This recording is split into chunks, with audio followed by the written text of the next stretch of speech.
It is Monday night in the Coast2Coast Racing League, which means it's time for another edition of Monday Night Madness for the Coast2Coast Outlaws. Slide Job Racing Network and the Coast2Coast Racing Network welcome you to Monday Night Madness, the Coast2Coast Racing League, brought to you by Cool Ray.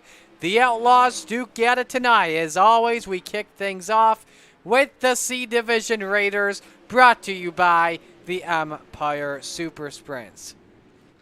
We welcome you to the pre-race show at the virtual tight bull ring known as the Kokomo Speedway for tonight's live coverage of the Coast2Coast Racing League Outlaws. Tonight's race, just one of 16 Coast2Coast Racing League divisions that compete during the week, and we're happy that you've joined us for tonight's program.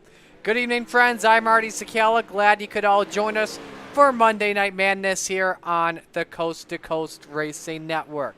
Volusia Speedway Park provided us with some incredible action like we always see.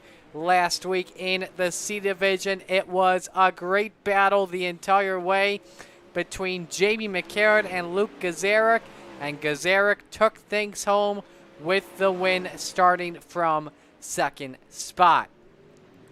Let's take a look at your division standings as we enter tonight.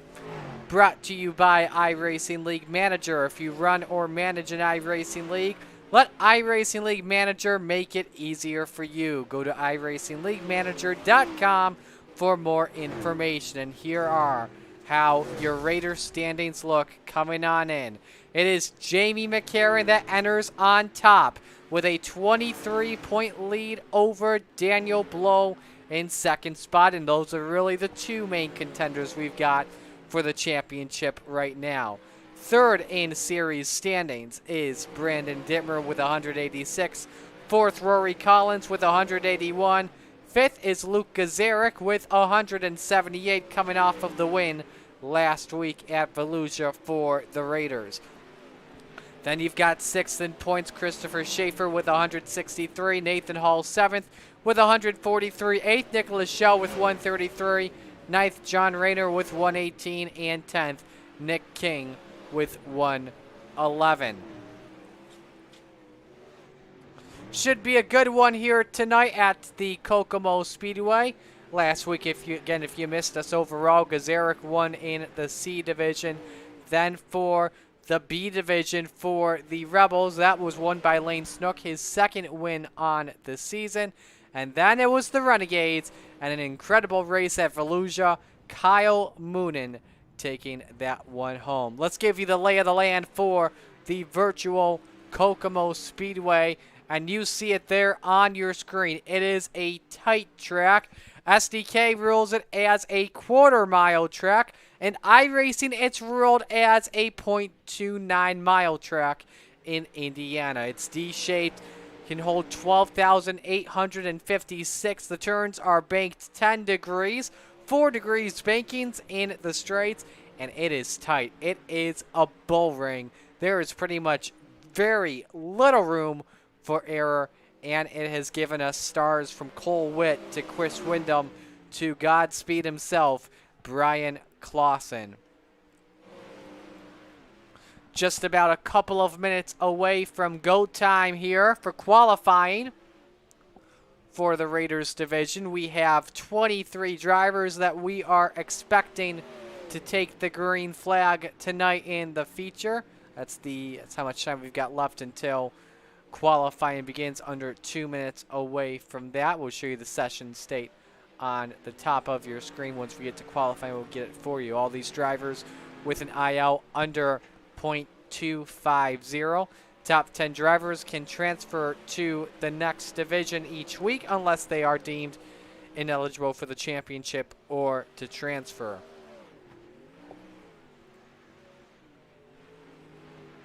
If you're looking for other racers that enjoy racing without all the drama and name calling of normal iRacing, come out and join the Cool Ray Coast2Coast Racing League.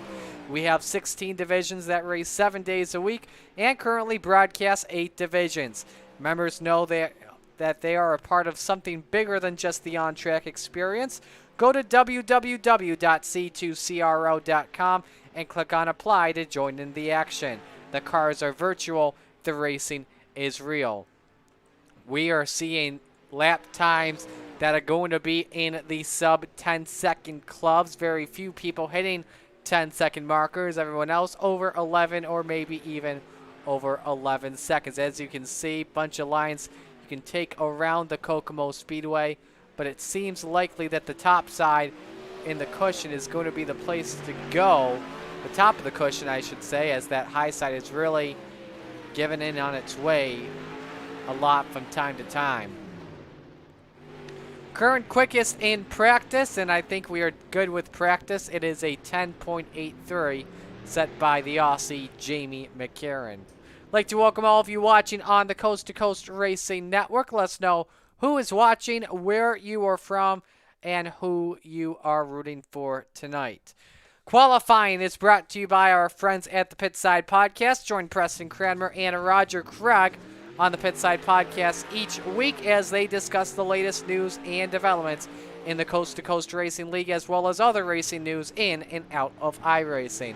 Last time out on the Pitside Podcast posted last night, they had the Texas Tornado Tom Taylor on. We watched Luke Gazaric, last week's winner in the number 419, off of turn number 4. Puts his first lap up on the board and starts things up on top with an 11.614. Jamie McCarran improving to a 10.94 by almost 0.2 of a second, actually just over 0.2 of a second. And McCarran has a 10.944. What a lap. Let's go to Ryan Pendleton here in the number 56, currently the 6th quickest, looking to beat his time and goes up to 3rd quick with an 11.21. Let's actually show you the best time on your screen. There it is on your end as laps are getting ticked off for right now. Brad Wright in the number 270 looking to improve his time. Go from 12th quick. That won't work. Gary Taylor, who was 13th quick, I think he went around in the turns. Let's go to Nathan Hall in the number 028. 4th quick on his first lap with an 11.439 for Hall off of turn 4, completing his 2nd lap. I don't think he can improve it. He cannot. He actually does by 100th of a second. Let's go to Daniel Blow in the number 17 machine. Blow coming in runner-up in series points, just 23 back.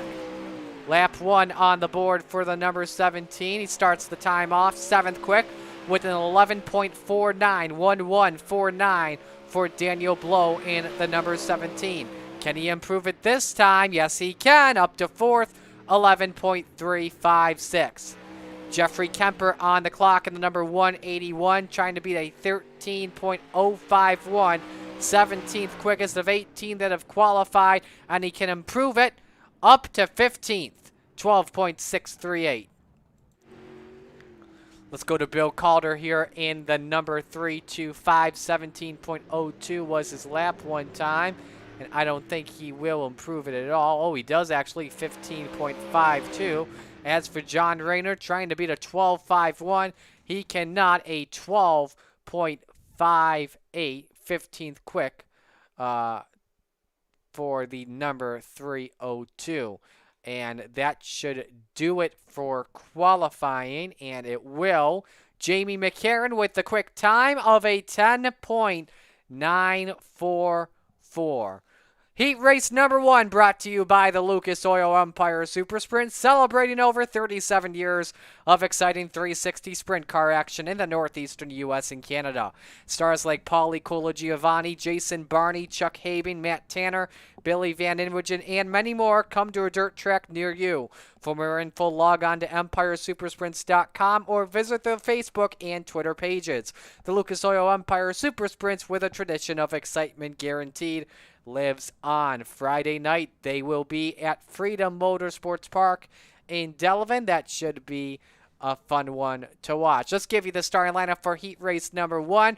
Top 4 inverted from qualifying. It looks like this. Rory Collins, Chris Schaefer in row number 1. Daniel Blow, Jamie McCarran in row number 2. Row 3, Doug Lester and Jeffrey Kemper. And row 4, Bob Curtis and Andy Piercefield. And that is how they will line up for heat race number 1. For those new to Coast Racing League Outlaw competition, here's how we do it. 3 to 5 heats, 8 laps, inverting the top 4 from qualifying from a starting lineup. Top 4 will transfer to the feature from each heat. The rest go on to the B main. Sometimes it could be a last chance qualifier. Sometimes it can be extra practice of 10 laps. Then we have a 5-minute warm-up. Then depending on what we've got on tap tonight for each division. For Coast to Coast features, they range from 20 to 30 laps. For the C Division Raiders, they go 20 laps. Each driver with 1 fast repair. Caution laps do not count come feature time. Obviously, with it being a heat, we will go green the entire way.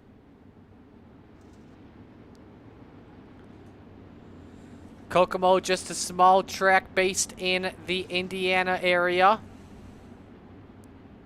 And is a very tight bull ring.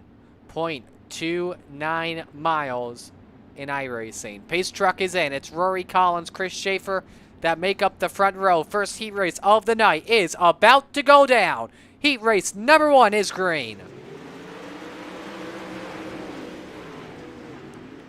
Look at the run for Daniel Blow to the inside. Easy pass there on Rory Collins. And he's fallen outside of 4th position. Nearly makes contact with Jamie McCarran in the 211. They touch for 2nd between McCarran and Schaefer. McCarran using the inside to his advantage as they're side by side for P2 on the track. Up to 2nd goes McCarran. Doug Lester with the final transfer spot currently in the 4th position. There are your top 4. All under a blanket. And McCarran is closing in on Daniel Blow for the race lead. Battle for 3rd position, Doug Lester and Chris Schaefer.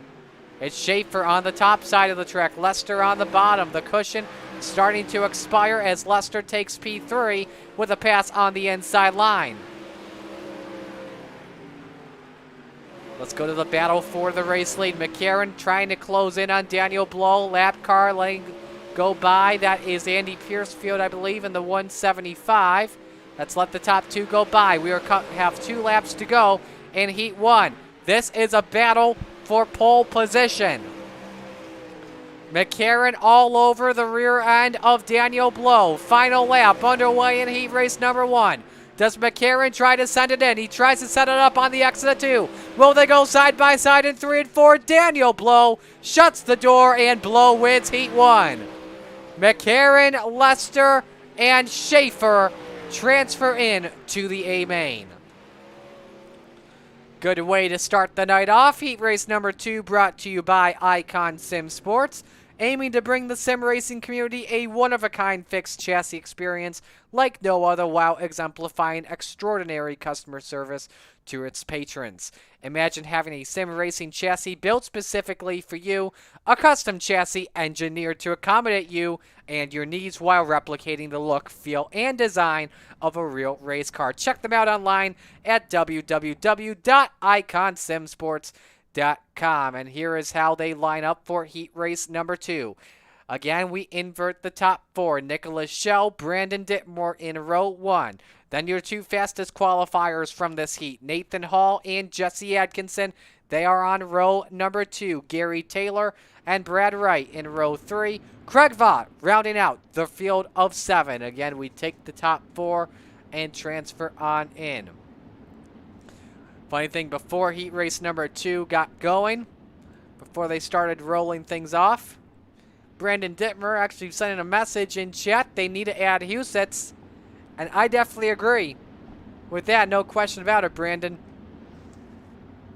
Brandon Dittmer, based out of the Dakotas area where Huset Speedway is located, I believe. I'm not used to all the dirt tracks that the World of Outlaws race on, but I'm pretty sure that's in the Dakotas. I'm a Northeastern guy, so I know all the New York dirt tracks here. Anyway, heat race number 2. Here we go. Let's do it. Dittmer getting the advantage on the outside with Jesse Atkinson as Hall and Shell side by side for 3rd. Nathan Hall all the way down to the basement. Hit an inside curbing, makes some contact with a 512 of Shell, and falls outside the top 4. Gary Taylor, Brad Wright are in 3rd and 4th, but for the lead, Dittmer and Atkinson. Atkinson puts the slide job on Dittmer, and you've got a new leader. For 4th position on the track, Nathan Hall inside on Brad Wright, and Wright falls back to 5th. Hall is up to P4, and now has his eyes set on Gary Taylor. There's Taylor riding in 3rd position, but how about Jesse Atkinson from 4th up to the lead? Remember, the fastest qualifier from heat race number 2, a 1.5 second lead over Brandon Dittmer. Here's the battle for 3rd. Nathan Hall, Gary Taylor. Hall on the attack. Way loose on the exit of forward, around he goes. And took with him, I believe, Brad Wright, and it was. And now moved Nicholas Shell up into a transfer spot. Currently running in the 4th position with 2 to go in heat race number 2. Everyone else goes down to the B main. From the entry list that I saw, everyone should transfer in, and we will look to make sure when the B main comes. Here comes off of turn 4, Jesse Atkinson, heat race number 2 winner. Brandon Dittmer takes 2nd. Gary Taylor 3rd, and Nicholas Shell in the 4th position. But how about the job from Jesse Atkinson in that heat? Heat race number 3 brought to you by the good friends at the Super Dirt Car Series, the Northeast Premier Series, showcasing the big block modified premier drivers from Florida to Canada. The Super Dirt Car Series visits some of the most exciting dirt tracks in front of the biggest crowds. The ground-pounding, earth-shattering, window-rattling beasts of the Northeast. It's the Super Dirt Car Series. And some big news on the Super Dirt Car Series coming out earlier today. Their race that was supposed to be a couple of weeks ago that was rescheduled to June 13th, tomorrow night at Albany, Saratoga, the Horsepower 100, has been canceled due to saturated grounds and impending weather in the area. Next race, June 20th, a week from tomorrow at Land of Legends Raceway. Gabe Lowe, Rich Holland in row 1, Luke Gazarick, Ryan Pendleton, row 2. We invert the top 4. Row 3, Mike Shaughnessy and John Rayner, and in row 4, Bill Calder. That's how they line up for heat race number 3 as it's about to go green. We fire. Here we go.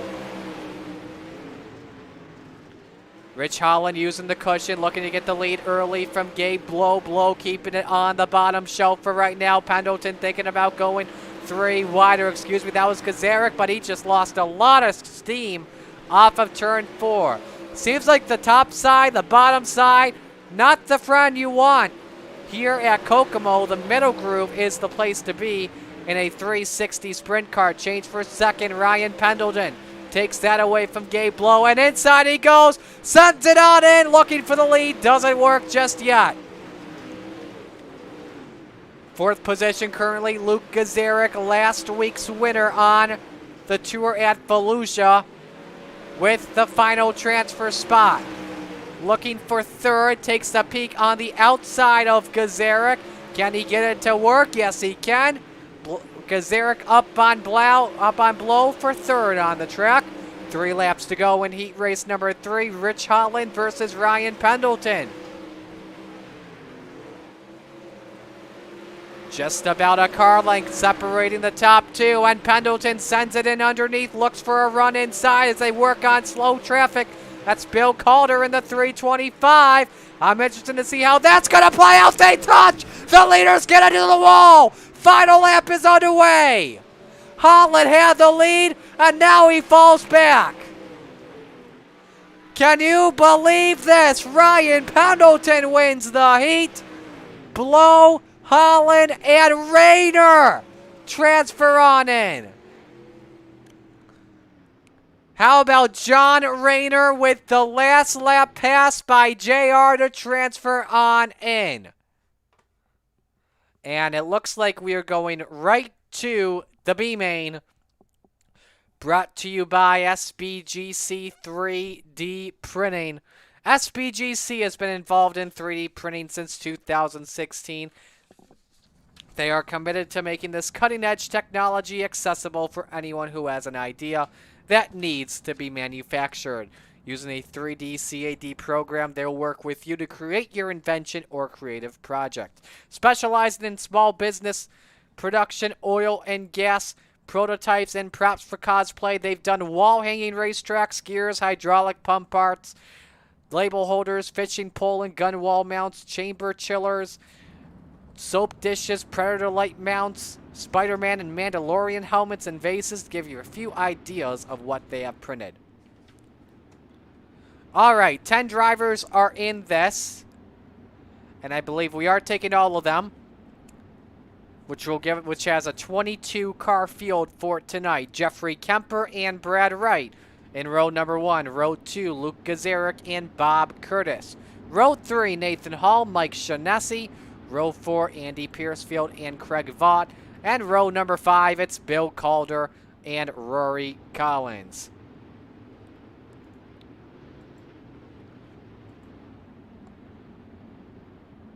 Nearly going 3 wide here on the start. Thought for a moment Curtis was going to look outside, but the LCQ, or the B main I should say, is underway.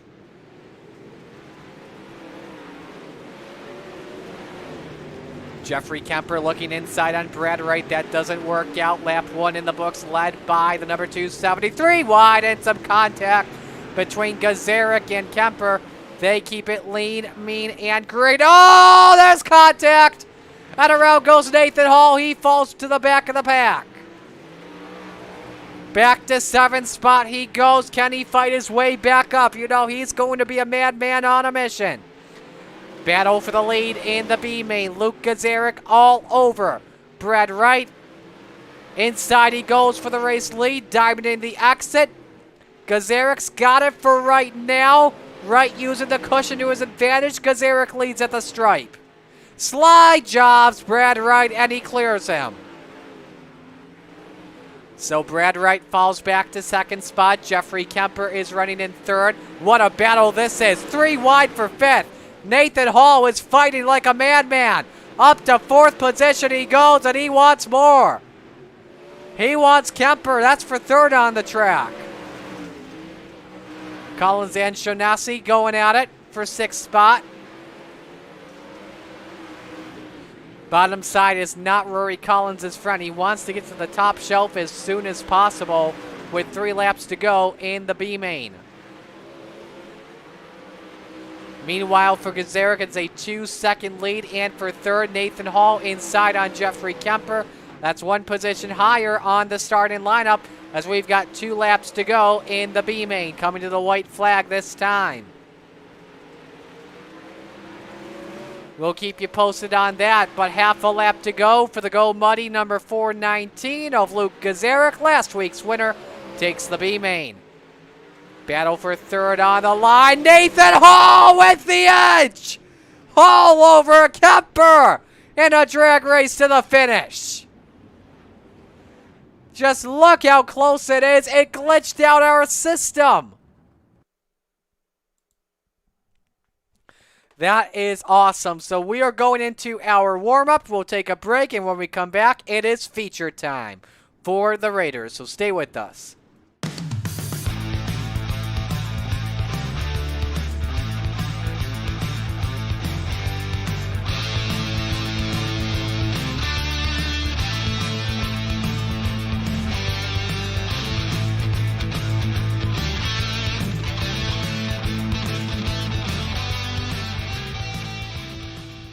People want to have a one-stop shop. They need us for now all these different services, not just the heating and air side. When things are going wrong, you want the company that's going to be able to get things done as fast as possible for you. Today we're going to be in over 600 homes. What the customers can count on is we're going to send a competent person to your home with a vehicle that's stocked and prepared. We're going to do what's right.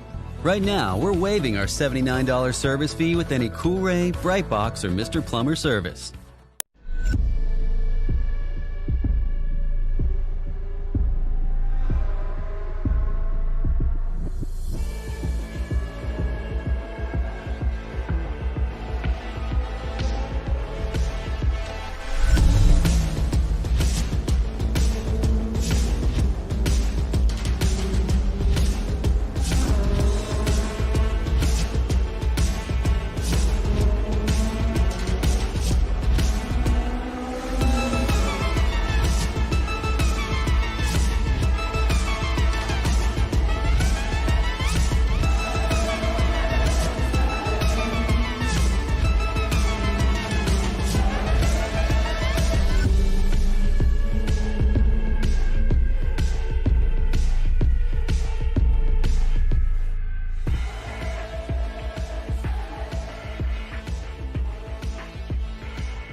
GeForce TV delivers the excitement of short track racing to places it has never seen before.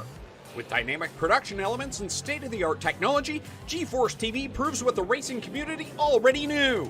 Race fans are plentiful and they are hungry for excitement. Last year, GeForce TV streamed over 250,000 hours of intense racing action for fans all around the world. Nearly 750,000 fans viewed our streams and on-demand videos.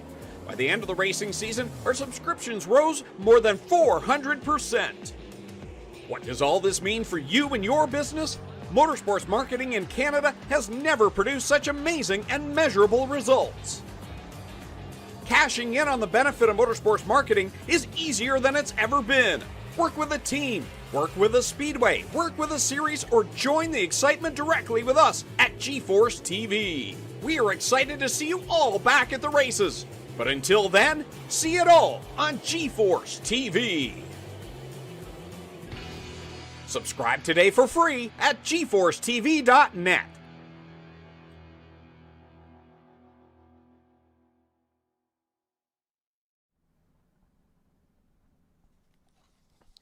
Welcome back, everyone. It is now time for the feature tonight for the Raiders, and here is how they line up. On the front row in the number 17, you've got Daniel Blow, and next to him, it's the 135 of Jesse Atkinson.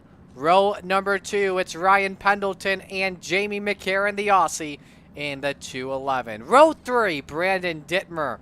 They call him the Moose, and Gabe Blow is next to him. Row 4, Doug Lester and Gary Taylor in the Kart Machine. Rounding out the top 10, Rich Holland and Chris Schaefer. Row number 6, Nicholas Schell and JR John Rayner. A look through the rest of the grid we go in row number 7. Luke Gazarek winning the B main. Next to him is Brad Wright. Row 8, Jeffrey Kemper and Nathan Hall. 9th row, Rory Collins, Mike Shonesi. Row 10 is Bob Curtis and Craig Vaught. And rounding out the field of 22 for tonight, Andy Piercefield and Bill Calder. So it's definitely going to be an excellent race, that's for sure tonight. Let's break it down how it's going to work. 20 laps is the distance for the Raiders feature. Caution laps do not count.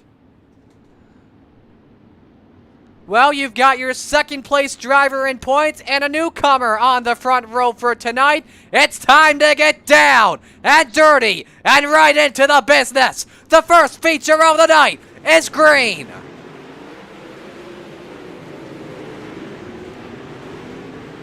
A lot of contact in the back of the field. That's no surprise for Kokomo. Daniel Blow gets the early start over Jesse Atkinson. You see Ryan Pendleton trying to make some moves. His lap one's in the book. The leader's touch there between Blow and Atkinson. Change for third. Jamie McCarran on the outside, and Brendan Dittmer is on the bottom. Good hard racing for P3 on the track. Gabe Blow is up to 5th position. 6th spot from 9th spot is Rich Holland as we watch the battle for the lead between Daniel Blow and Jesse Atkinson. Jamie McCarran, by the way, currently in 3rd position. You saw Atkinson try it just a little bit, but couldn't get a run underneath on the low line. And lap traffic comes at you quickly. Bill Calder right in front of the leaders. That's not appropriate racing. We have a crash, by the way. It's Nathan Hall, but doesn't look like he spun. I saw on my end that he crashed, but no yellow. We stay green as we've got a battle for second on the line. Jamie McCarran trying everything to get by Jesse Atkinson. Nothing coming to fruition at all. Critical points, though, even this close in the championship, just as we are approach 4 races complete. Oh, big wreck, big wreck. Nope, they saved it as Daniel Blow splits his way through lap traffic. Jesse Atkinson caught up in the mix-up. Look at on board here. Let's see if we can look from a... Look at that aerial shot, and there's a huge gap that Blow's put on Atkinson, and this track is really rubbered in as the leaders are going right to work. Now how's Atkinson going to get by all this lap traffic is the big question. It's going to be very tough indeed. Jamie McCarron's in third. You've got Brandon Dittmer in fourth. Rich Holland runs in fifth. There's a wheelie off of turn 4. Got the virtual crowd on its feet, and a change for fifth as Gabe Blow gets by. But the yellow is out for the first time tonight as we are past halfway in the feature. Give it up for these drivers. Longest green flag run to start off this season. 11 laps are complete. We look at the Malcolm Mills riding on board with Andy Piercefield. Comes down into Brandon Dittmer, and around he goes.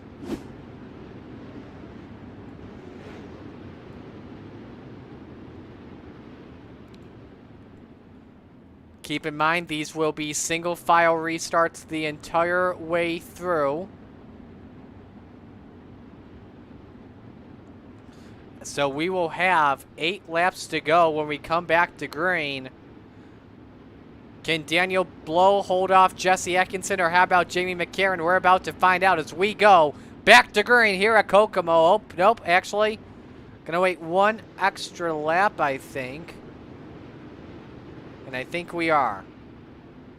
I don't think we were ready to go back to green. Now I think we are. Blow the right to fire first in the restart zone. Again, his call. And we don't go again. I think it's this field shakeup here. Some drivers are just trying to get into their spots, but right now, not only are we wasting laps, we are currently wasting some fuel. All right, here we go. Now we're back to green. 9 laps to go. Atkinson fades back just a little bit. McCarron makes contact. Holland sent it in, and we're back to yellow. Rich Holland from a top 5 spot, who came in 19th in the points, has crashed. Let's see if we can get our Malcolm's Mill writing replay to show us, but is that after the yellow? I think that's after we went to yellow. Here we go. So we come back to green. Oh, that was the moose that came down, Dittmer, and started a chain of reaction. He had Ryan Pendleton involved as well.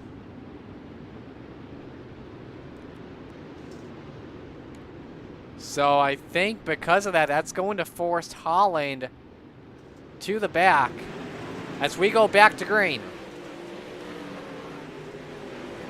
8 laps to go. It's Blow over Atkinson right now. Oh, he turned him! Blow up on 2 wheels. The leaders get into it and take each other out. And this puts another Blow into the lead. Gabe Blow, to be exact. Holy moly, this is what Kokomo brings us. Cautions, breeding cautions. Here's the replay. He just turned him. Atkinson just turned him, and McCarron had nowhere to go. I gotta show you the other Blow making a pass for the lead if we can. I don't think it's gonna show us though. But this should put Gabe Blow as the race leader. Now, luckily for Daniel Blow, he goes back to second after that.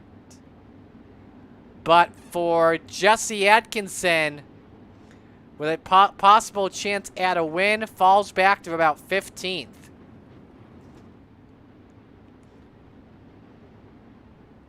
So the Blow brothers 1 and 2 right now. will definitely shake things up here.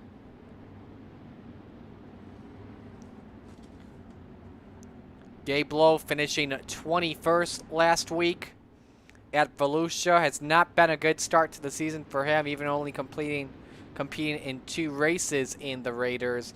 Can he hold off Daniel and get it done? Or can the Aussie and Jamie pounce? 6 laps to go when we take the restart. There goes Gabe. He checks out of the hotel. McCarron can't pass to the inside until now. Gazarek tries to pounce and go for the 2-for-1 discount. He's up to 3rd. Can Gazarek take 2nd? He started from 13th position, and the battle for the lead is heating up. Daniel on the outside takes the lead back. 4 cars put him under a blanket with 5 laps to go, and Daniel's got the edge. Jamie McCarron, Gabe Lowe, Luke Gazarek. Oh, McCarron up on 2 wheels but keeps it straight. Falls back to 5th. Rory Collins is in there in 4th. Daniel doesn't know what he's missing. They're 3 wide for 2nd spot. 3 laps to go. Rory Collins, Gabe Lowe side by side for 2nd. From 17th spot to 2nd spot is Rory Collins, and is looking for the Hard Charger Award big time. Same could be said too for Luke Gazarek as they work on lap traffic. Daniel Blow out in the lead. White flag in the air. 1 lap to go at Kokomo for the Raiders feature. 2nd in points coming in. Daniel Blow from flipping to winning. Twin checkers are out. Daniel Blow takes the Raiders tonight at Kokomo. Collins 2nd, Gazarek 3rd, Jamie McCarron 4th, and Gabe Blow 5th. But how about Daniel Blow? From flipping, goes back a spot, and wins it tonight.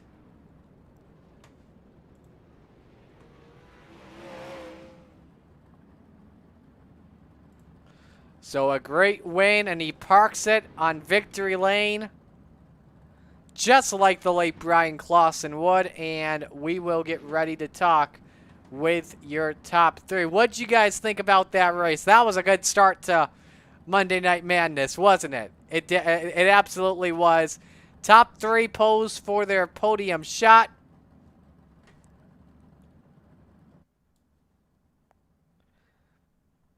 But I am not going to lie. I completely thought that when Daniel Blow got turned from Atkinson, I thought he was done. I thought he was out of this race after flipping. Let's go back. Let's go back and show that to you before we grab the top 3. And that was your last caution. Daniel Blow goes from this on a restart, getting turned, up on his wing, and lands it luckily to coming off of turn 4 and seeing the checkered flag. First win of the season for Daniel Blow. And let's get your top 3 on in here. We will start things off with... We'll start things off here with Luke Gazarek from 13th spot to a 3rd place finish. Luke, it's Marty in the booth. You got a copy? Yeah, I got a copy. Walk us through your race, man. That had been a fun one for you at a tight track in Kokomo. Yeah, it was really just a pretty unlucky night for me. Heat race, I just coming out like one of the last turns. Yeah. I ended up having to go to the B, and then in the feature, I just felt like I had a couple of they're gonna get 3rd. So. Yeah, definitely. You gonna be racing in the B division tonight, and if so, what are the expectations there? My IL is still a little too high to transfer. Okay. All right, gotcha. Well, Luke, we will let you go. Nice run tonight for you, man. Thank you. That's Luke Gazarek coming home in the 3rd position. Let's bring in the Let's bring in not just your second place finisher, but also your A&J Custom Creations hard charger of the race, Rory Collins, from 17th for second. How did you make that charge all the way up to the front? I just ran the bottom. I was married to that down there, and I stuck it out, and it worked out. There was still grip down there, so. That bottom was not a popular place for drivers. It seemed like you were either going the top side of the track or you were running the neutral side of the track. Was your setup just fine-tuned for the bottom line of the racetrack? Well, I ran out of fuel in my heat race. I forgot to change it, so I had time to make some changes. Made a little bit of changes, but really, I just had to crawl. So especially 3 and 4, if you crawled it, you could stay in the stick. If not, you missed it and you wasted a lap. But will we be seeing you in the B division tonight? no, I have another league that I committed to after this one. Is why I gotta stay in the C's for this year. So. Gotcha, understandable. Well, Rory, great run tonight, man, and we look forward to seeing you next week in Knoxville. Thanks a lot. That is Rory Collins, and now it is time to go to Cool Ray Victory Lane and talk with your winner, Daniel Blow. Let me pull up. It's Blow, correct, or is it Blau? Blau. We talked about it last week. Blau. Oh my gosh. You're all good, Marty. I get that messed up all the time. It's the OUGH that gets me every single time, like dough or something like that. Like I said, I'm 46, and in those 46, I've heard every version. So you're good, man. Okay. All right. Well, Daniel Blau, your race winner from the pole. Let's start by talking about that wreck you were a part of when Atkinson turned you. What were you thinking when you got turned? You were thinking, great, that's my race, I'm done? Yeah, I mean, I know. I think it stepped out a little bit on me getting getting off the corner or into the corner there, and I got to go back and look at the video and see that if that was me or if he dumped me. Either way, I know the car did get a little sideways, so if it was on me, I apologize to Jesse. But yeah, I thought it was over when it went upside down. I thought for sure it was over, but then it landed on its wheels and kept rolling forward, so I just kept it in the gas, and it told me to go back to my spot. So I know not everybody was probably happy to see me going back around them after they saw me upside down, but like I said in the waiting room, I don't make the calls. iRacing does, and they told me to go back up to the front, so that's where I went. Did you notice any wrongdoings of the car after you flipped when we took the restart? It didn't look like it was. But yeah, I definitely. Prior to the damage, I was really loose getting in, and that's why, like I said, I think the car actually stepped out on me a little bit in turn one, causing Jesse to get into me. But after that, it was super tight getting into both corners, especially trying to roll the center. Once you get it in there, it was just super tight. So I thought for sure when I saw Jamie in my rear view mirror that he was going to blow by me, because Jamie's fast everywhere we go, and especially when I like I said, realized getting in that I was super tight and I couldn't make any wing adjustments because everything's happened so fast and that track is slick that once we went back to green, I had what I had and held on, and I was able to get by Gabe clean there on the start, and just tried to keep it out of the wall. It was a good run, though. I love Kokomo.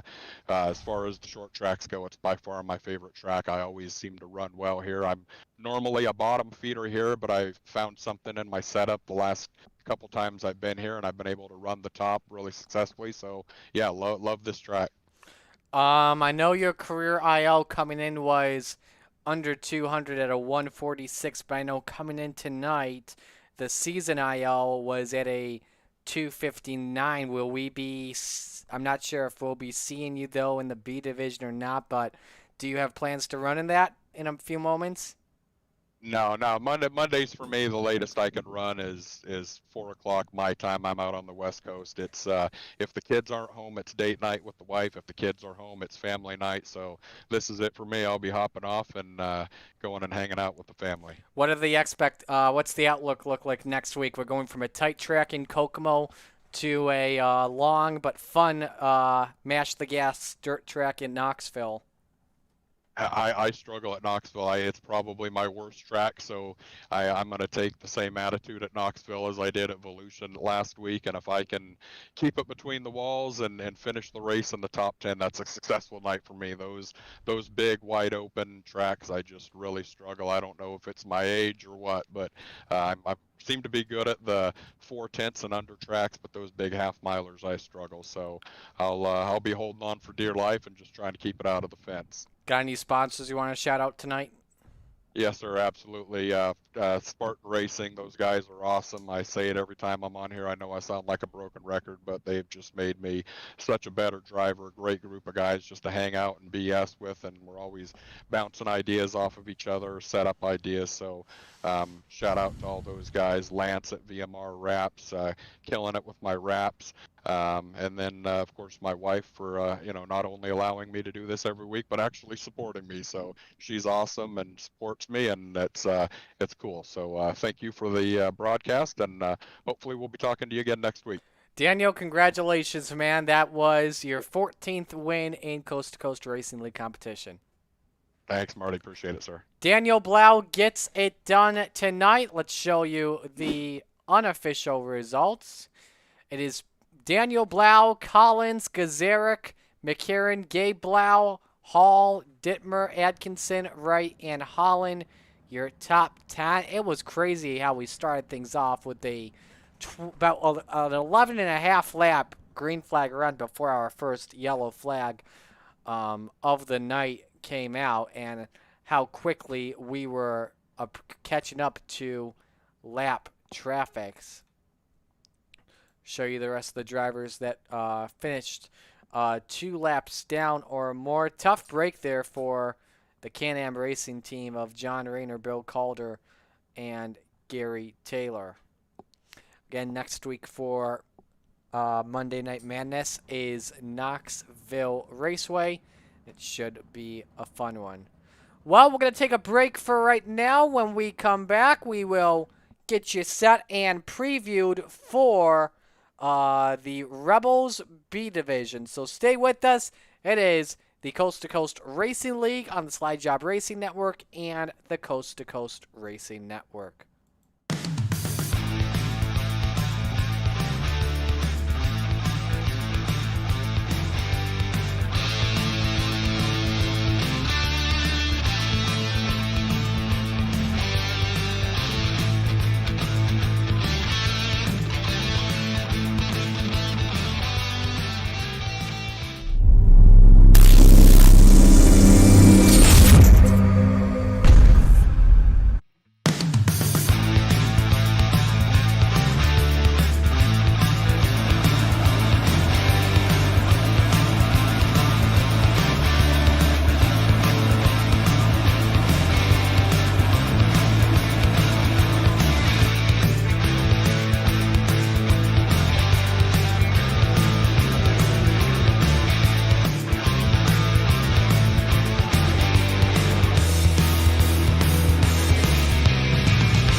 And welcome back, everyone, to Monday Night Madness here at the virtual Kokomo Speedway.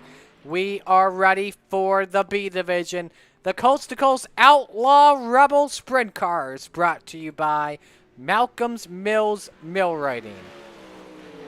Well, let me tell you something, friends. If last race that went down for the Raiders was a treat, I think we're in for a great treat as well. Practice is currently underway as we speak, and we will show you who's got the quickest time for right now. It is Garrett Pepiat with a 10.847 over Jamie McCarron. McCarron coming off of the C Division. Again, the rule is the top 10 in each division can transfer up as long as their IL or their incident level is under .225. Let's look at the point standings coming on in, brought to you by, the iRacing League manager.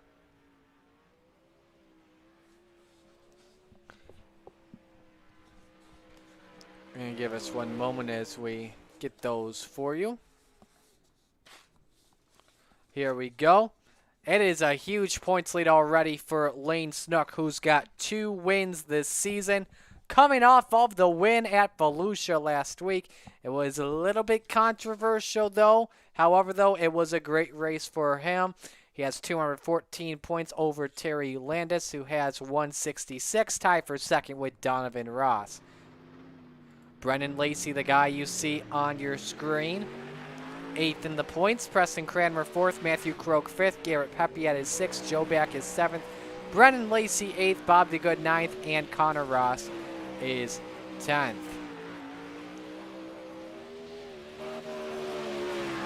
So Lacey will start the timings off here for us. His lap 1 time is a 11.124. Lacey at a 1.1124. Let's see if the second lap can be faster for Lacey, who currently has the quickest time. Does not. 11.124 until Jamie McCarron says, give me the quick time. A 10.84 even for the number 211 coming off the C Division.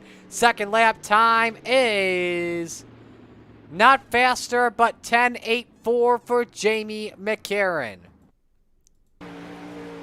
Preston Cranmer 4th quickest with an 11.218. 11218 for Preston Cranmer. And I believe he cannot improve there. 1119 actually for Preston Cranmer. Let's go to Randy Shreves here in the number 156 first lap time in 11.357. Comes off of turn 4. Tries to improve it, and he cannot. 11.357 is the time that stands. Let's go to the Bass Man. Roger Craig in the 747. 11.915. Looking to improve on his lap 2 time. Currently 14th quickest out of 14. And he can. 11.915. And his second lap time was at a 12.02. 1 minute left in qualifying, waiting for 4 drivers, unless we are calling it qualifying. If they can't qualify, Donovan Ross, Matthew Croak, Doug Lester, and Joe Halter. Qualifying brought to you by the Pitside Podcast.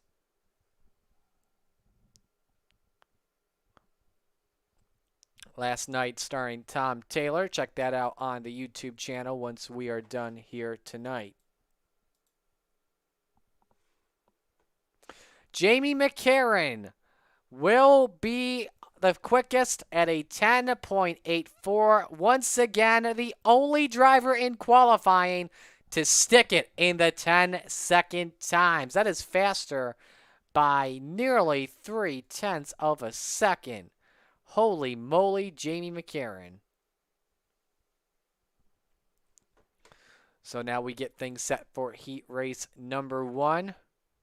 And heat race number 1 brought to you by the Empire Super Sprints. 6 drivers in heat race number 1. Top 4 inverted before we begin this heat. Here's how they look. On the front row, it is Bob DeGood in the number 7. Next to him is Lane Snook in the number 123. Row number 2, it is Preston Cranmer and the Aussie Jamie McCarran. Row 3, it's Connor Ross in the number 35. Connor the Big Show Ross and Donovan Ross next to him. They call him Devo in the number 5. So again, each heat is 8 laps. Top 4 transfer on in directly to the A main. Everyone knows we'll have to go through some additional work. Guess you could say that the least. I believe we were having a little glitch here with our logo.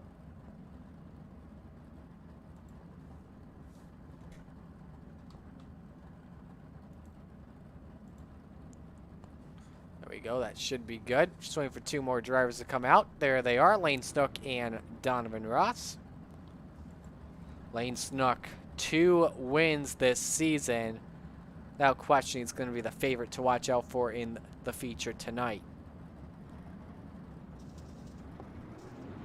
Again, a little bit of an interesting move on Kevin Fry going for that win. There was some contact, I believe, indeed, in those final laps. So we will see how this goes down for him. But Bob DeGood, I guess you could say this is DeGood for him. Start in front for a heat race. From the Great Plains area, Class A 4.99 over 1,000 I rating. 9th in series standings coming on in. Looking for that first top 10 this season in the B division. But here we go. Heat race number 1 is underway.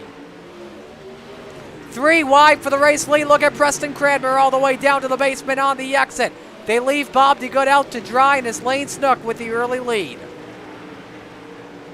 DeGood with issues as Jamie McCarran looks for second up on the outside on Cranmer. That doesn't work. Connor Ross currently with the final transfer spot in 4th. Slider possibly from Preston Cranmer. Terrible exit from the 07. Costs himself 3rd position as well. And now Connor Ross looking on the attack of Jamie McCarran.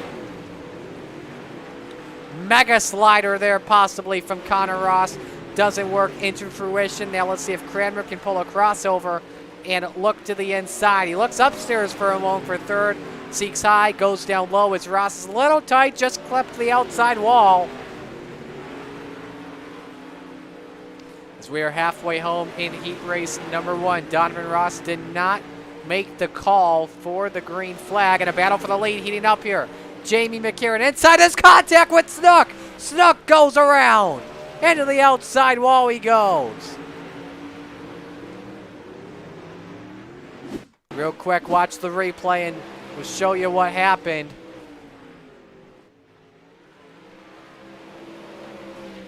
Some contact there up on the outside that just spun Lane Snook around. But in turns 3 and 4, it's the Aussie, Jamie McCarran, in the number 211 that takes home heat number 1. Cranmer, Connor Ross, and Bob DeGood, how about that? Makes it on in.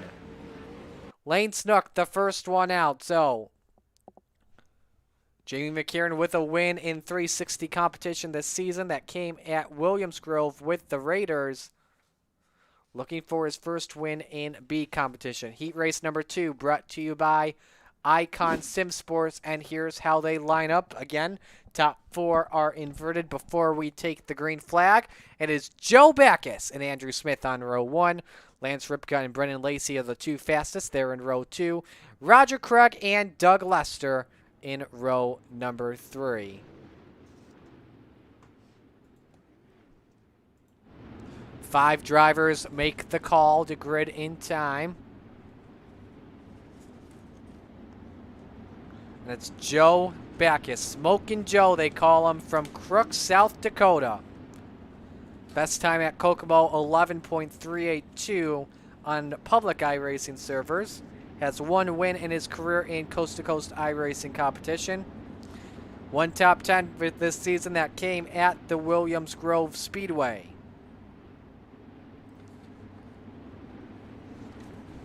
Andrew Smith in the 79 next to him. We get ready to go green for heat race number 2. It's on. Oh my. Smith in the wall already and save with Brandon Lacey. And Lance Ripka looking for a 2-for-1 discount. Puts the slider on Andrew Smith. He's up to 3rd spot. Roger Craig currently in 4th. Meanwhile, for 2nd, Lacey rips the cushion on the outside and takes it away. And now tries to challenge Smokin' Joe for the race lead. Has to let off there for a moment. Off of the exit of turn 4. He's got to run. Lacey inside on back. Gets the slider easily on the exit. And Brennan Lacey goes to the point. Let's go for the battle for 4th between Craig and Ripka. The Bass Man on the bottom inside on Lance Ripka. Trying to rip it on the top. Andrew Smith stuck in this battle as well. That's for 3rd. 3 drivers, 2 of them make it in. Intense racing. Roger Craig looking inside. Does the Bass Man think about pulling a slider on the final lap? Or not really? We'll have to see what happens with 2 laps to go.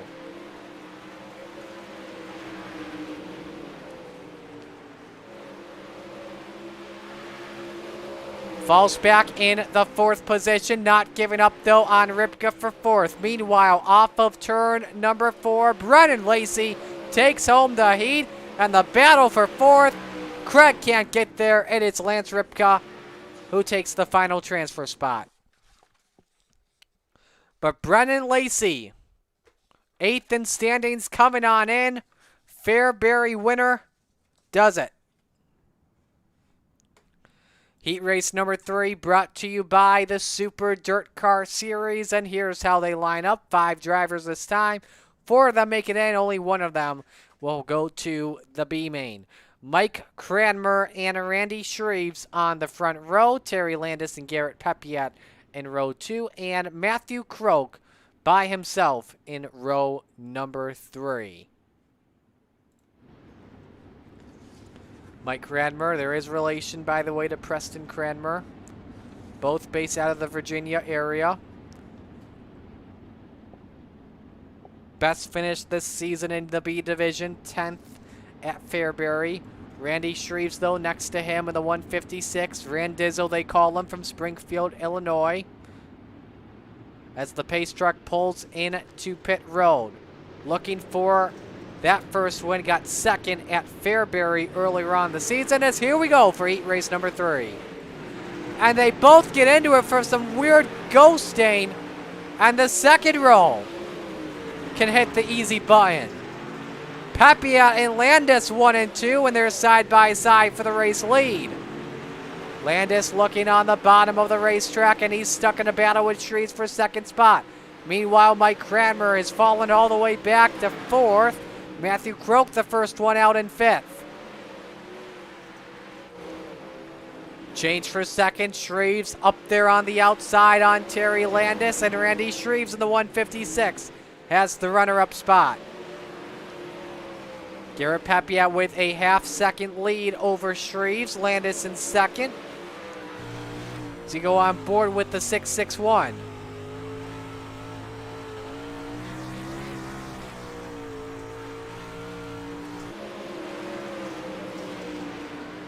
Field pretty much separated out for right now. Crash, by the way. Matthew Croak has jumped to the pits. Let's look at the replay and see what happened to number 2. Got the wall, bicycled, and around he went.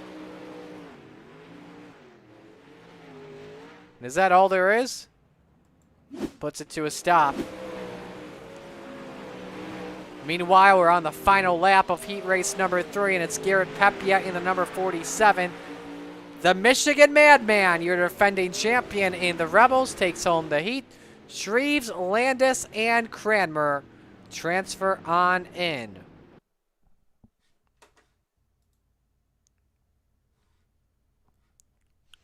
So now it is B main time, brought to you by SBGC 3D Printing. And honestly, with 5 people here, what are the needs for a B main, but hey, we'll take a B main anyway. You get to see a little bit more racing, and here's how we line things up. Lane Snook, your points leader. Is it very weird to say your points leader is in the B main? I mean, he'll make it in anyway, but he's got some ground to make up if he wants to win tonight. He's got Bassman next to him. Then we've got the Croaker, Matthew Croak. On the inside of Devo, Donovan Ross. And then looks like only 4 drivers will be in this. Doug Lester not making the call to the grid for the B main. And that looks to be the case. B main 10 laps. And again, everyone will make it in.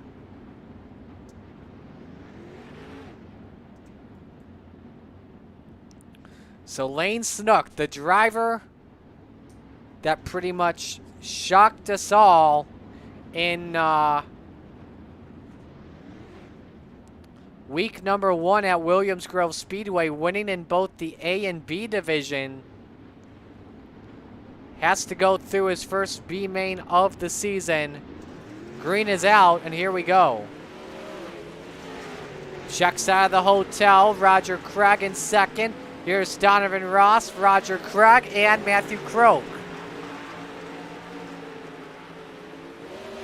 Looks like Devo scraped the wall there for a moment as Craig takes a look inside. Look at him wheeling it. Look at the Bassman. Using all that steering wheel. Looks for a possible slider on Donovan. That doesn't work.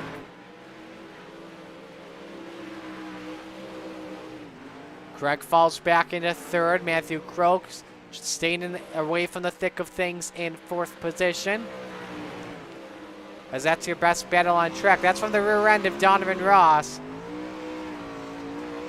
Wayne sprint cars don't have rear views, or well, I should say any sprint car to be exact, unless you're using a virtual iRacing mirror.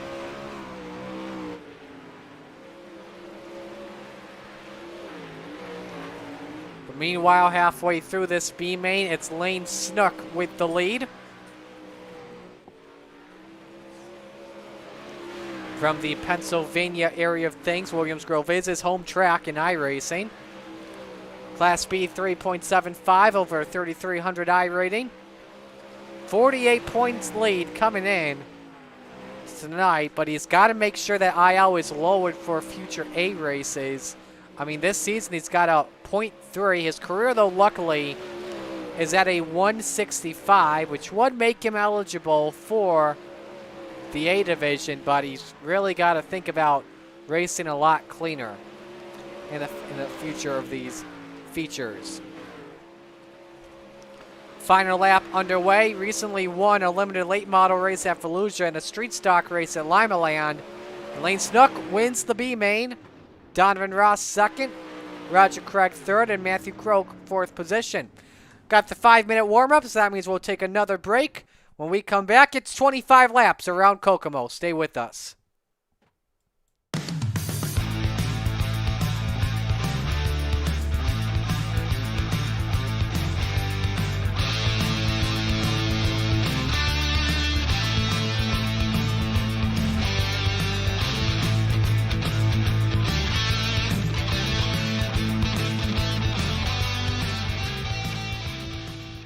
People want to have a one-stop shop. They need us for now all these different services, not just the heating and air side. When things are going wrong, you want the company that's going to be able to get things done as fast as possible for you. Today we're going to be in over 600 homes. What the customers can count on is we're going to send a competent person to your home with a vehicle that's stocked and prepared. We're going to do what's right.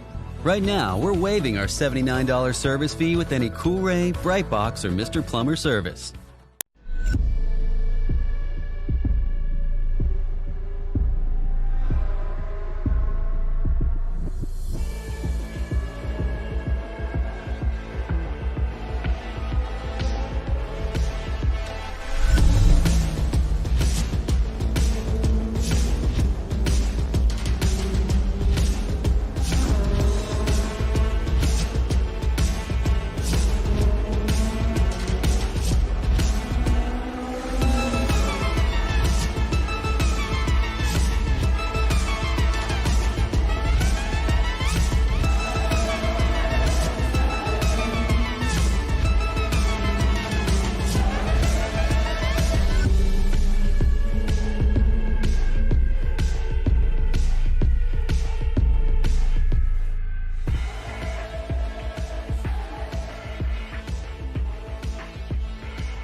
G-Force TV delivers the excitement of short track racing to places it has never seen before.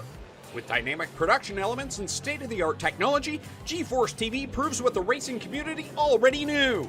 Race fans are plentiful and they are hungry for excitement. Last year, G-Force TV streamed over 250,000 hours of intense racing action for fans all around the world. Nearly 750,000 fans viewed our streams and on-demand videos. By the end of the racing season, our subscriptions rose more than 400%. What does all this mean for you and your business? Motorsports marketing in Canada has never produced such amazing and measurable results. Cashing in on the benefit of motorsports marketing is easier than it's ever been. Work with a team, work with a speedway, work with a series, or join the excitement directly with us at G-Force TV. We are excited to see you all back at the races. But until then, see it all on G-Force TV. Subscribe today for free at gforcetv.net.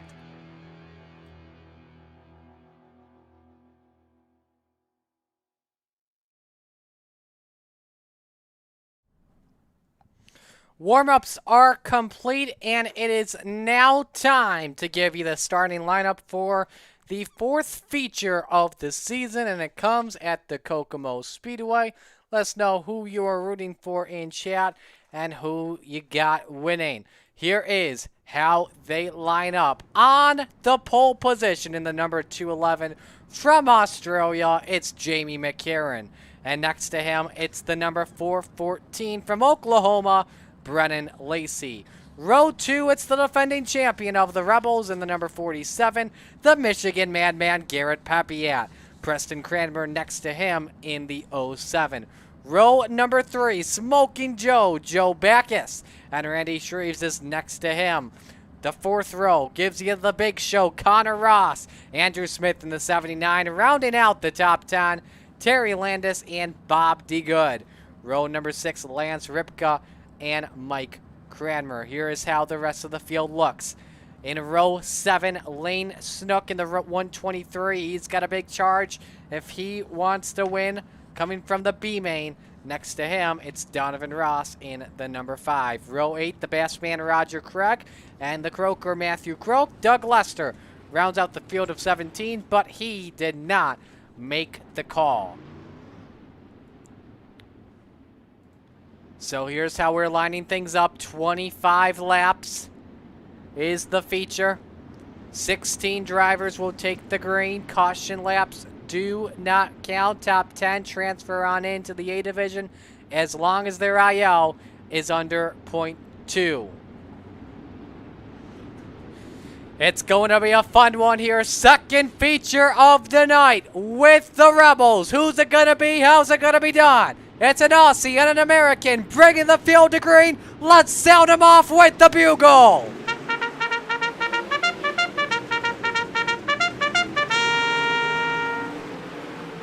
Down the back straightaway, 3 wide. Look at Garrett Papiat right in the bottom, making some contact with Preston Cranmer in the 07. Lap 1 in the books, it's Brennan Lacey. You've got Papiat inside on McCarran looking for P2. Randy Shreves up on the cushion as well with McCarran for that final podium spot. Give Shreves third. McCarran blinking for just a split second. Changes happening throughout the pack all over. And now Papiat takes a look underneath. Looking for a possible slide job. They touch and Papiat goes around up on 2 wheels. Nice save. Keeps it straight as we are under caution for the first time tonight. Roger Craig also reporting he crashed as well in the 747.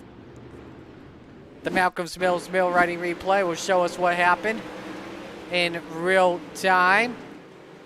Just goes for the slider. Just did not have enough to clear on the 56 of Shreves.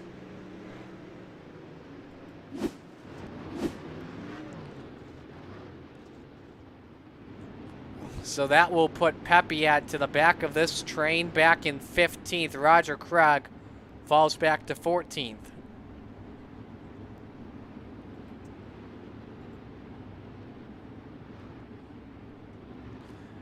1 to go until we get the green. All restarts in Coast to Coast Outlaw competition are single file. Brendan Lacey, Jamie McKiernan, Randy Shreves, Joe Backus, Connor Ross. That's your top 5. Pace truck is in. Lacey has the right to fire first. And here we go. And McCarron all over him. Nice restart for him. Keeps it going on the top shelf. Backus thinking about looking to the inside. Same with Preston Cranmer. Him and Connor Ross duke at it for the final spot in the top 5. Car in the wall. It's the 56 of Shreves. And they stack him up with Matthew Croak as Shreves makes a nice save, but it's a 1.5 second lead for Brendan Lacey over Connor Ross, who sent it in big time.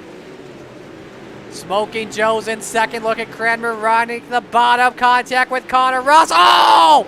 Hard shot. McCarron on 2 wheels. And the favorite to possibly win it has crashed as we're under caution for the second time tonight in this feature. Ross with a slider on J-Mac. And into the wall he goes. And, ooh, just got into Ross and then hits that opening. And very hard contact. Watch the onboard here, the butt kicker onboard with Jamie.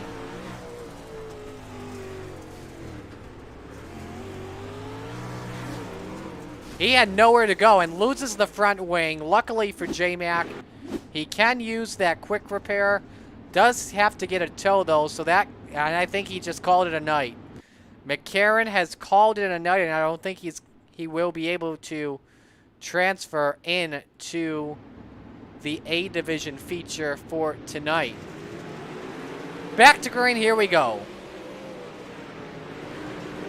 Look at Connor Ross, the big show, up to second spot. Cranmer side by side with Smokin' Joe for third. Shuts the door on Matthew Croak for that spot as Croak had a run on the basement. Cranmer starting from the 4th position, but look at the run for Backus up the middle. Oh, Cranmer just lost it. Just lost it big time for the spot and falls all the way back to 8th. Battle for 3rd position as Shreves and Backus duke at it. No crossover from Shreves. Keeps wanting to hug that top side of the shelf. But look at Matthew Croak from 16th. That's the second to last spot. Up to 5th position. Nice job from Croak so far. This is your best battle on the track as they stack them up. Some contact between Croak and Backus. And look at Lane Snook up there from 13th, but may fall back. Here we go. That's Donovan Ross into it with Matthew Croak, and there's the yellow. Ross started in, Donovan to be exact, started in 14th, and that's your 3rd yellow of the race. Let's show you the Malcolm's Mills Mill riding replay. This was a mess off of turn number 2. That's just hard racing, all sliding up into each other, fighting for the same piece of real estate. And then up in the wall he goes on 2 wheels. Preston got a piece of that too, but I don't think he spun. So that brings out the yellow once again.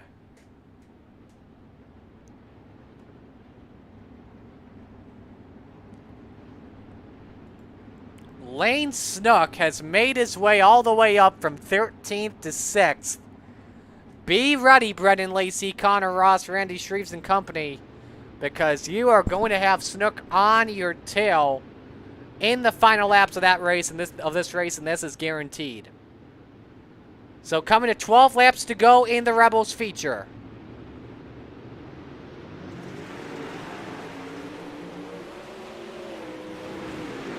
Connor Ross looking down inside for the lead. Does not work. Shreves has a run. Oh, man. Connor got loose big time off of 2. You can't see it that well from that perspective, but he's already fallen back to 8th. Took a big risk, did not pay off. That puts Randy Shreves up to 2nd spot. And 3rd spot just almost got turned. Look at Lane Snook forcing his way upstairs. Wanting a piece of it. Nearly into the wall he goes. Garrett Pepia recovering from a spin as well. He's up to 5th. Great racing. This is a 3-car battle for 3rd spot on the track. Lane Snook inside, up 10 positions. He's taking the 3rd spot away for now.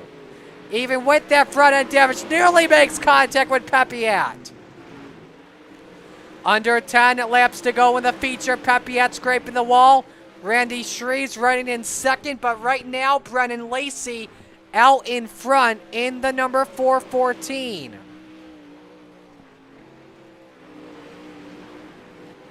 Shreves 2nd, Snook is 3rd. And a good run right now for Brennan Lacey. Won at Fairbury earlier this season, looking for his 2nd win on the year. To keep it at 2 different winners. Shreves up in the wall. Pepiat trying to take advantage and look down to the inside on Snook.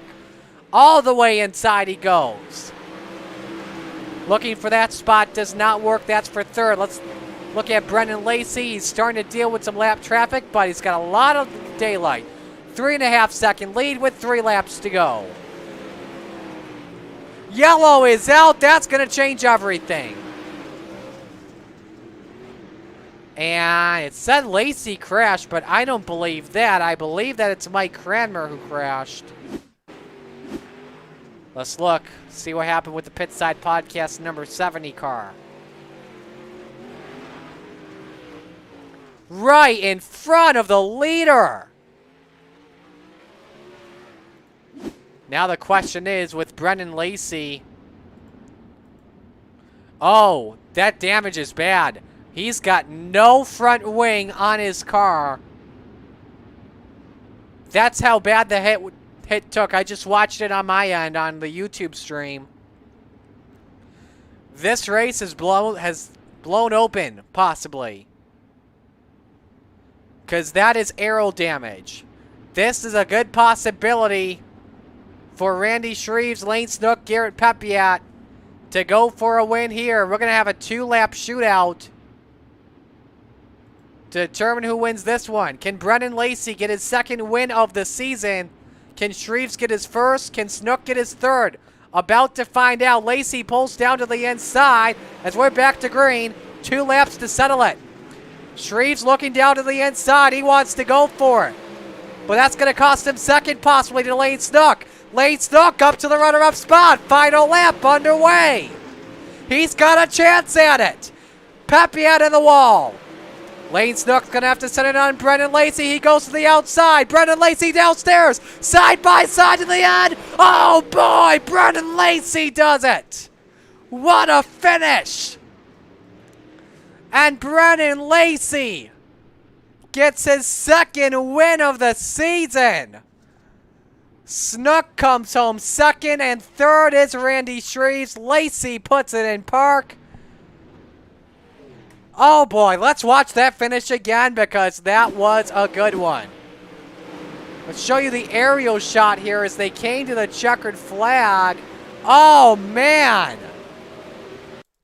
We're going to put this in slow-mo for you and show you how this race was won by Brennan Lacey.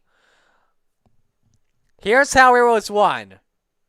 Lacey on the defensive lane up top cuts off the lane. And look at how close that was between Lacey and Snook at the line.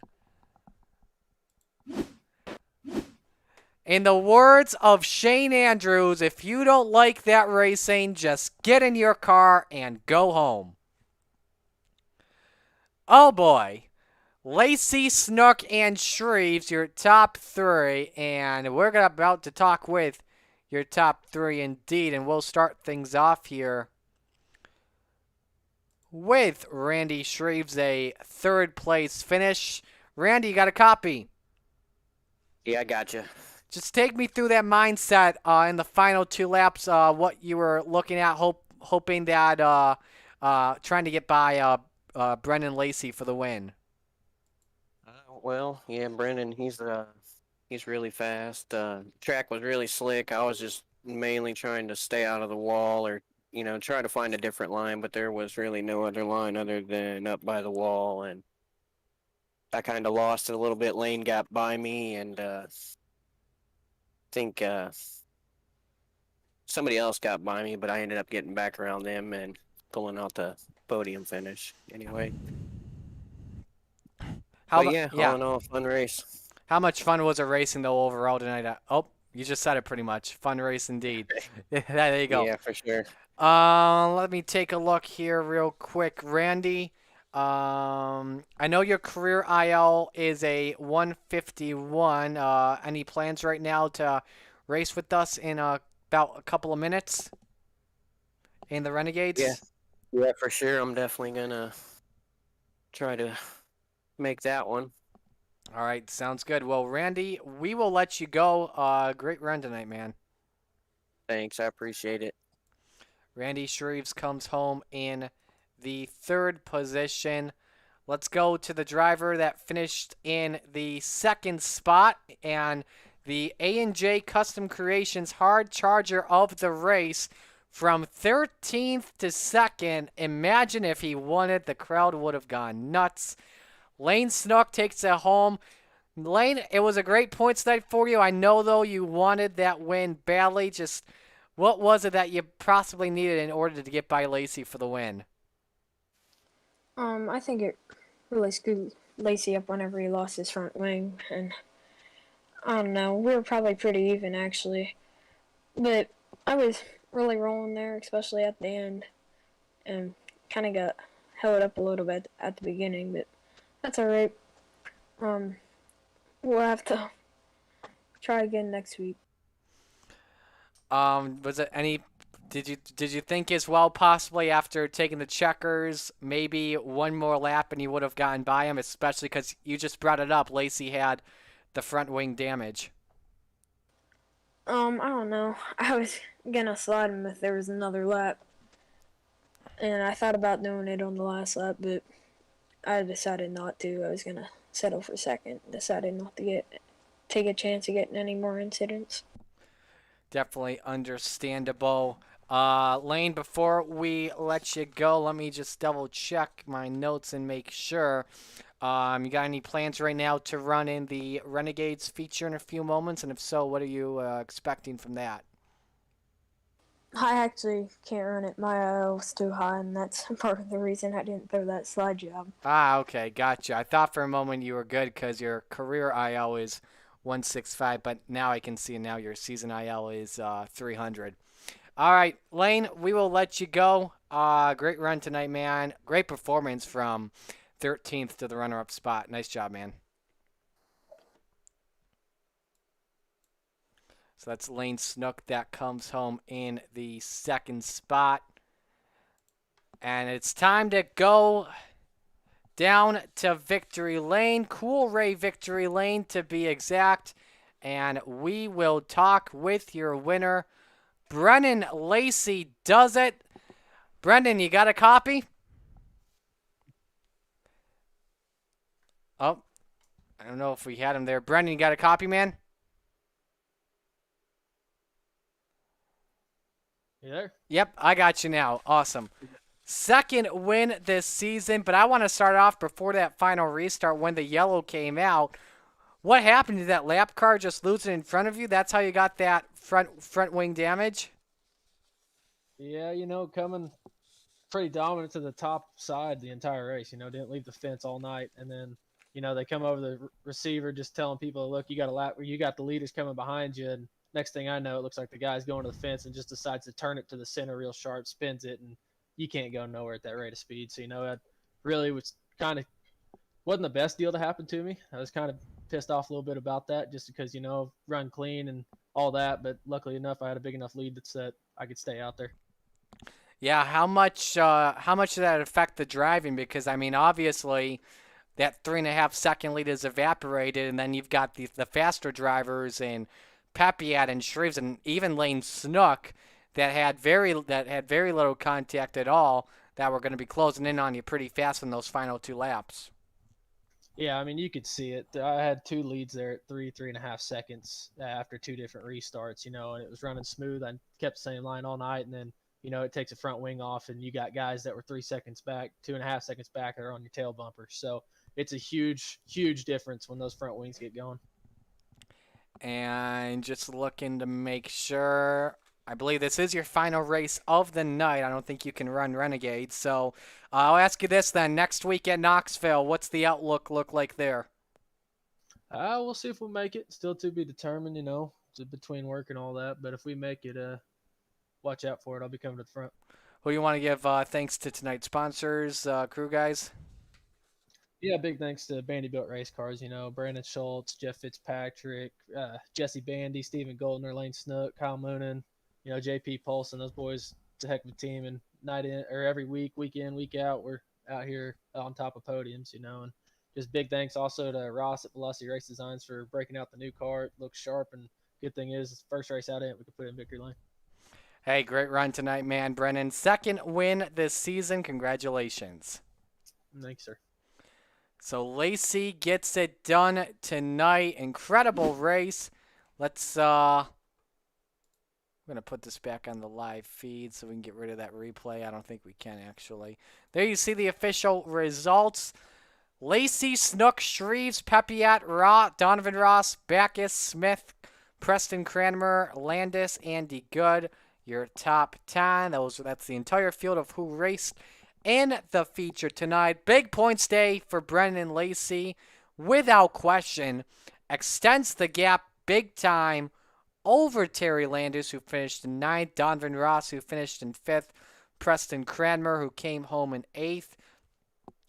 Brennan Lacey definitely going to close his gap down just a little bit, saying Garrett Pepiat's gap will be increased too. But Lane Snook, though, really showing, though, he is going to be the man to beat in the Rebels division this season. All right, we have got one more feature left to go, and that is the Renegades.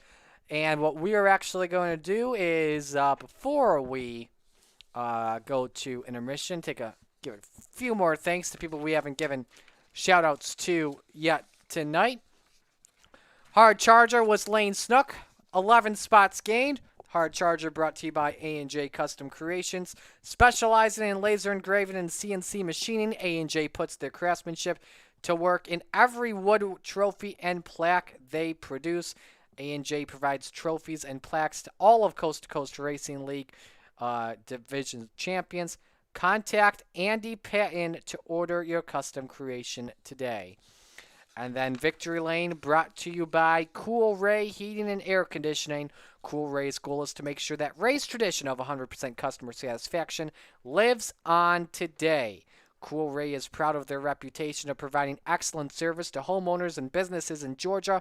Their mission is to continue to build long-lasting relationships with their customers through their winning spirit and commitment to 100% satisfaction guaranteed. So we're going to pause here. We're going to take another break. When we come back... Apologies for that. When we come back, it will be Renegades time. So stay with us for that. Don't miss out.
Welcome back, everyone, to the Coast to Coast Racing Network. We are getting ready for the Renegades tonight, and the Renegade Sprint Cars are brought to you by our friends at the Coast to Coast Racing Network.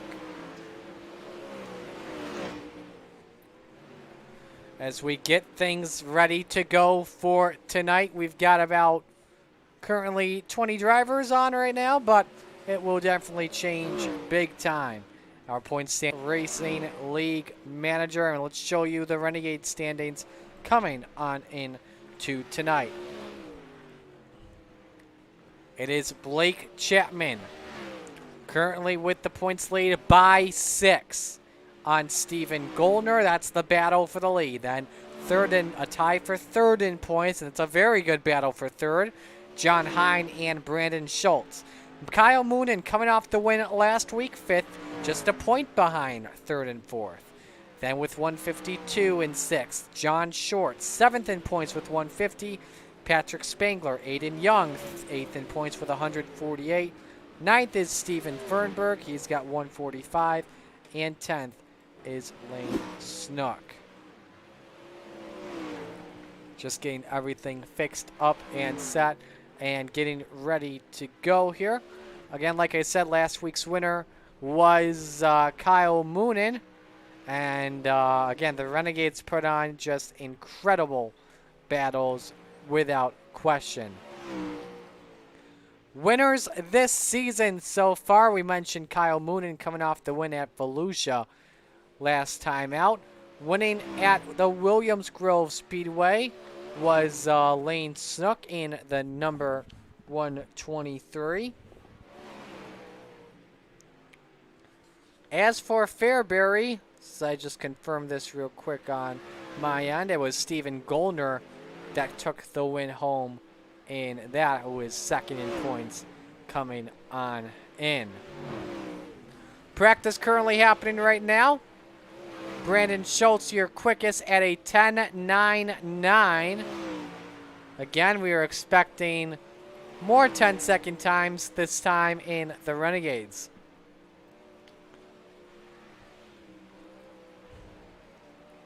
So it definitely should be a fun one. Let's tell you, meanwhile, while we are at it, what is coming up on the Coast to Coast Racing Network. Obviously, today we are at Kokomo. Tomorrow afternoon, the retreads are at Knoxville for a fixed 360 race. Wednesday, we've got the skip fees at Oran Park Raceway on Wednesday afternoon. Wednesday night, Hometown Heroes at Lernerville Speedway on OSRN. Brought to you by Icon Sim Sports. And it's Kids Night. It's the Mike Westbrook Memorial. We've got Crate 305s, midgets, and 410s happening on Wednesday night. Thursday, we've got in the afternoon, we've got retreads again at the Charlotte Roval. Then Thursday Night Thunder on OSRN with Fixed 358 and Big Block Modifieds at Bristol, baby, followed up with the Pro Late Models. Friday afternoon, it is pickup trucks at Legacy, Michigan. Saturday morning, it is Cup Racing at New Hampshire Motor Speedway. Next week, Monday Night Madness is at the Knoxville Raceway, the sprint car capital of the world. We begin things off at 7 o'clock here on the Coast to Coast Racing Network. Tell your friends to join on in because our final event of the night is coming up shortly, and that is the Renegades, and they put on a spectacular show. Tell your friends to tune on in to the Coast to Coast Racing Network. Subscribe to us on YouTube. Catch all the action. Obviously, I'm on the call for Monday Night Madness from 7 to 10 with Raiders, Rebels, and Renegades. Welcome Home Wednesdays feature the Hometown Heroes with Joe White and OSRN from Lernerville. Joe returns for Thursday Night Thunder featuring the Dirt Modifieds and Pro Late Models at 9 o'clock. Would also like to thank Mr. Plummer They've been serving the Atlanta metro area for decades, and they bring that experience to every job they do. Mr. Plumber is Atlanta's most trusted name in plumbing and drain services. Regardless of your plumbing issue, their dedicated staff can get the job done right the first time. So we are going to take another commercial break. When we come back, we'll have qualifying for the Renegades, and then the heats will take place. So stay with us here on Slide Job Racing Network and the Coast to Coast Racing Network.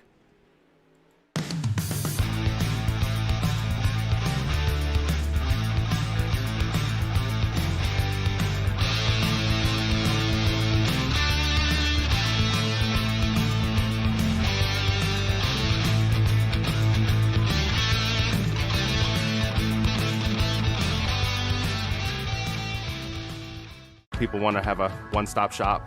They need us for now all these different services, not just the heating and air side. When things are going wrong, you want the company that's going to be able to get things done as fast as possible for you. Today we're going to be in over 600 homes. What the customers can count on is we're going to send a competent person to your home with a vehicle that's stocked and prepared. We're going to do what's right. Right now, we're waiving our $79 service fee with any Cool-Ray, Brightbox, or Mr. Plumber service.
G-Force TV delivers the excitement of short track racing to places it has never seen before.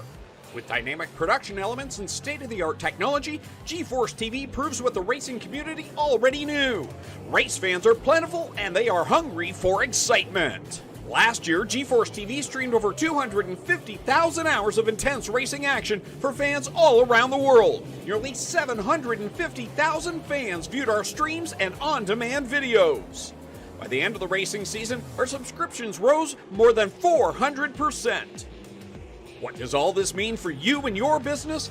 Motorsports marketing in Canada has never produced such amazing and measurable results. Cashing in on the benefit of motorsports marketing is easier than it's ever been. Work with a team, work with a speedway, work with a series, or join the excitement directly with us at GeForce TV. We are excited to see you all back at the races. But until then, see it all on GeForce TV. Subscribe today for free at GeForceTV.net.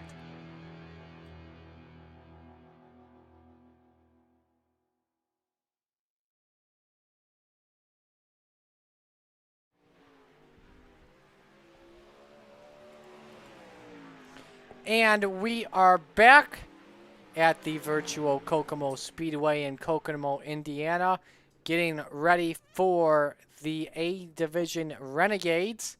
Should be a couple of minutes out from time trials taking place. Currently, track is quiet as we speak, as the track is resting. I believe we've got the drivers' meeting happening quickly as we speak. Yep, it is going on for right now. And while we are at it, why don't we show you who's got the quickest time in the session. And there is only one time in the 10-second bracket, and that is Brandon Schultz in the number 193 with a 10.992. Second quickest, Daniel Vaught with an 11.154. So the Minnesota Madman up on top. In both starts he has had this season, it's been 2 second-place finishes. He's hoping to turn it around tonight with a win. And his best time in public lobbies on iRacing at Kokomo was a 10.998. Schultz just improved it by 6/1000ths of a second. So Schultz will definitely be a key player to watch out for tonight. The guy in second right now, Daniel Vaught, has not been a good start for him this season so far. Had a 17th at Williams Grove, rebounded a little with a 9th at Fairbury, but then a 22nd at Volusia put him back big time. Currently 12th in the standings. Average finish is 16th. Average starting spot is 19th. Recently won a midget race, though, on iRacing in public lobbies at Limaland. So he definitely could be someone to watch out for. We already talked about Randy Shreves earlier on. How about possibly Trent Verstraeten in the number 88? 17th in the standings coming on in. Only 2 starts this season. 15th at Williams Grove, but then had a 9th place finish at Volusia. Recently won in the trucks back at Kansas in May. And has definitely improved on his Kokomo time in the past, 11.301. Some stuff I want to add to. Believe, if I recall correctly, Randy Shreves is looking for his first ever win in competition, possibly in Cool Ray Coast2Coast Racing League. Brandon Dittmer in chat says, I never want to touch this track again. Now you see why I am not a fan of Kokomo Speedway. Possible qualifying trim laps happening as we speak. There you see Stephen Goldner. 8th quickest, though, in an 11.282. So definitely not what he wants right now. Again, comes in second and standing 6 points behind Blake Chapman. Chapman is 10th quickest with an 11.345.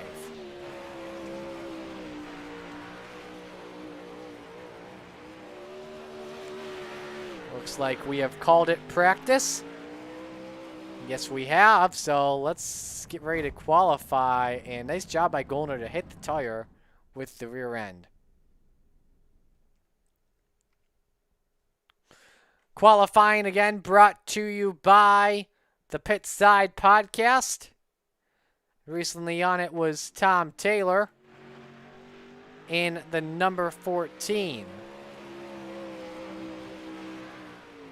Watch Fernberg here on his first lap.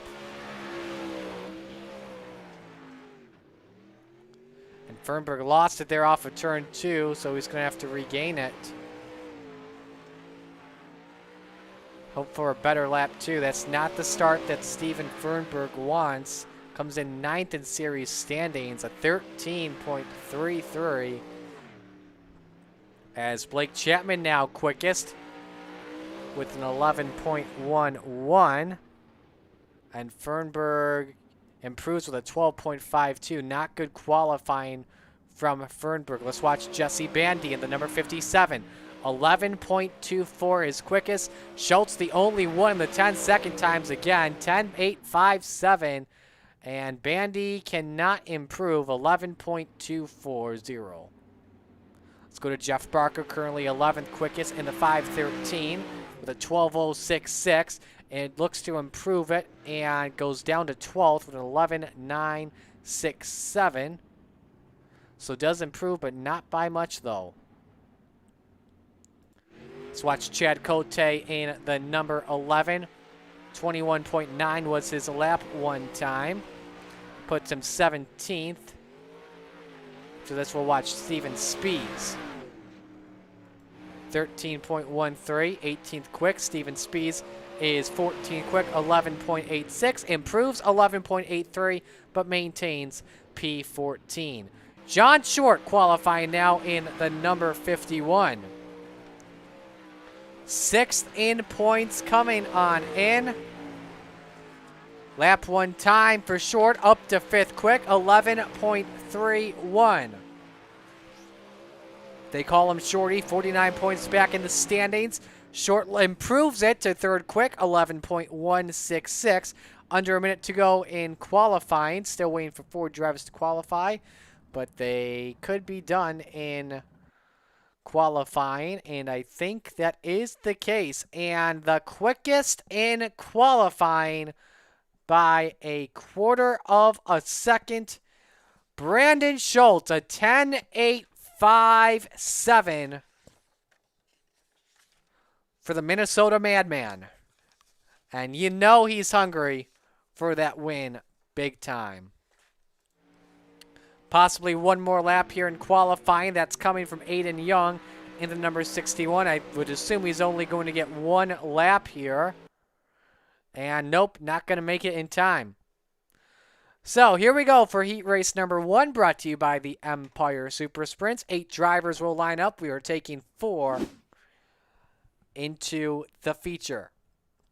Again, we invert the top 4 before we go green, and this is how they line up. Gary Offutt in the number 84. Guardrail Gary on the pole. Trent Verstraeten in next to him. Row number 2, Jesse Bandy, and the fastest, Brandon Schultz. Row number 3, Bob DeGood and Jeff Barker in the number 513. Row 4, a pair of Canadians, Chad Cote in the number 11 and Connor Ross in the number 35.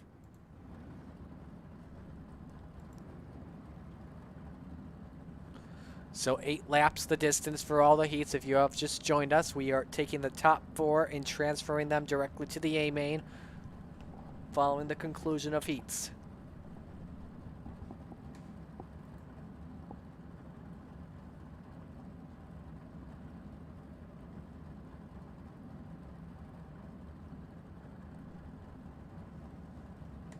We are just waiting a couple more seconds. One driver we are waiting for is Connor Ross, unless he is not allowed to grid. That part I wouldn't really understand. At the same time, I could. Considering the IL, I think the same thing happened to him last week at Volusia. Tried to race, but was not eligible to.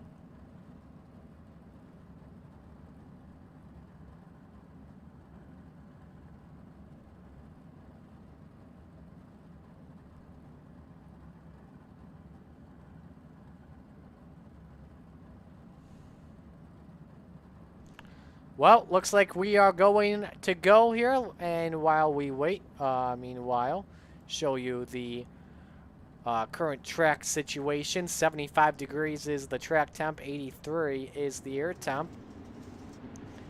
iRacing Time has this just before 9 o'clock, so we'll be starting this in the sunset.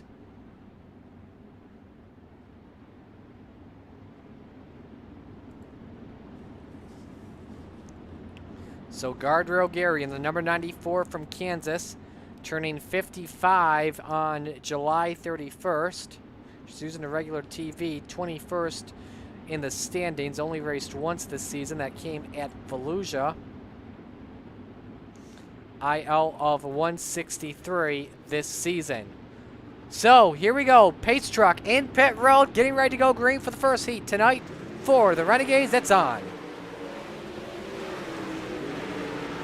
Nice start on the outside by Verstraeten. Offer did not get going. There's some contact with Jesse Bandy for just a moment, but Brandon Schultz all over the rear end of the 88 of Verstraeten. Schultz takes a big slider inside. Doesn't work just yet, but should be able to get it to work shortly. As Schultz and Verstraeten wing to wing for the race lead. Let's see if the one can get the advantage, the 193 to be exact. Try to pull a slider there, doesn't work. Verstraeten doing a nice job playing defense, but he got the wall, and I think that's going to be good enough for Schultz to clear. And here comes Bandy as well, looking for second on Verstraeten. Final transfer spot belongs to Gary Offfoot in the 94. And the battle for second on between Verstraeten and Bandy. And Verstraeten up in the wall and falls back to third. So we're coming to 2 laps to go in heat race number 1. Date on 4th spot, by the way. Gary Offfoot has crashed. We'll watch the replay real quick. Give you a nice perspective on what happened. You see he just lost it in turn 2. And around he went. So he's called it there, and off at turn 4, Brandon Schultz wins heat race number 1 and is making himself a favorite for tonight. Bandy Verstraeten, and for 4th, Chad Cote edges out Jeff Barker. Heat race number 2 brought to you by Icon Sim Sports. The Empire Super Sprints, by the way, Friday, check them out. Freedom Motorsports Park in Delavan, New York. Hoping for a clear race. Weather reports look a little iffy right now, but we'll figure that out when the time is right. Here's how we'll line up again. We invert the top 4 before we go green. It is Patrick Spangler and Ross Carinta in row number 1. Row 2 is Stephen Goldner and Blake Chapman, your top 2 in the championship. In row 2, Brian Moore Sr., Barry Goldner in row 3, and Aiden Young starts things off in 7th position.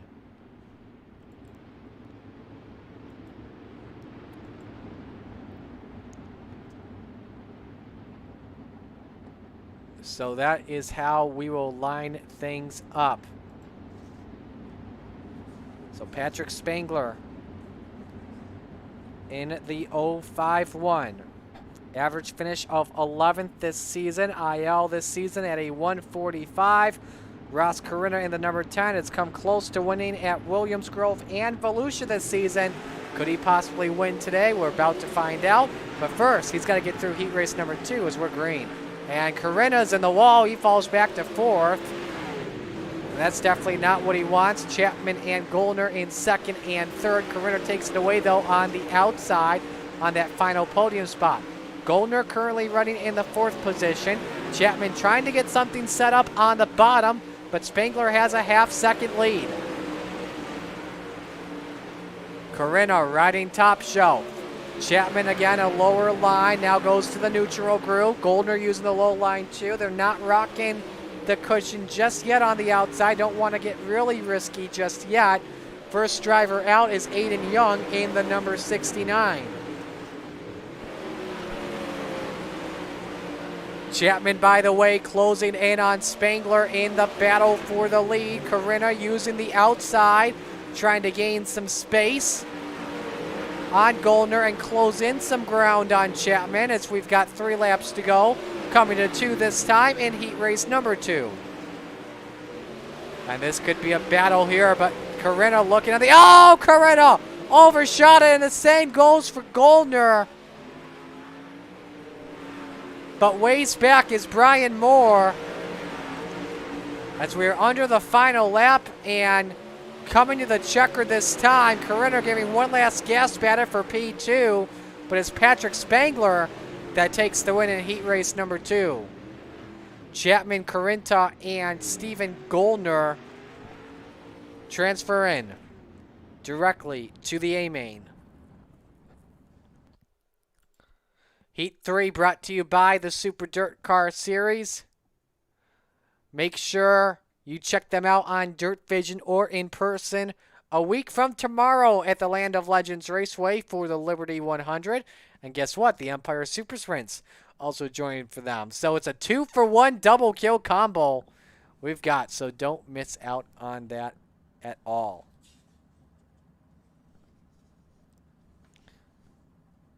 So here's how we line up heat race number 3. It's Doyle, Tom Taylor in row 1 with John Hine next to him in the number 71. Row 2, Daniel Vaught in the 180 with Shorty next to him, John Short. The Investigators, Steven Spies in the number 55 next to Steven Fernberg in the 29. And then in row 4 by himself is Zach Chapman. Again, we're taking the top 4, transferring them to the A-Main in this 8-lap heat.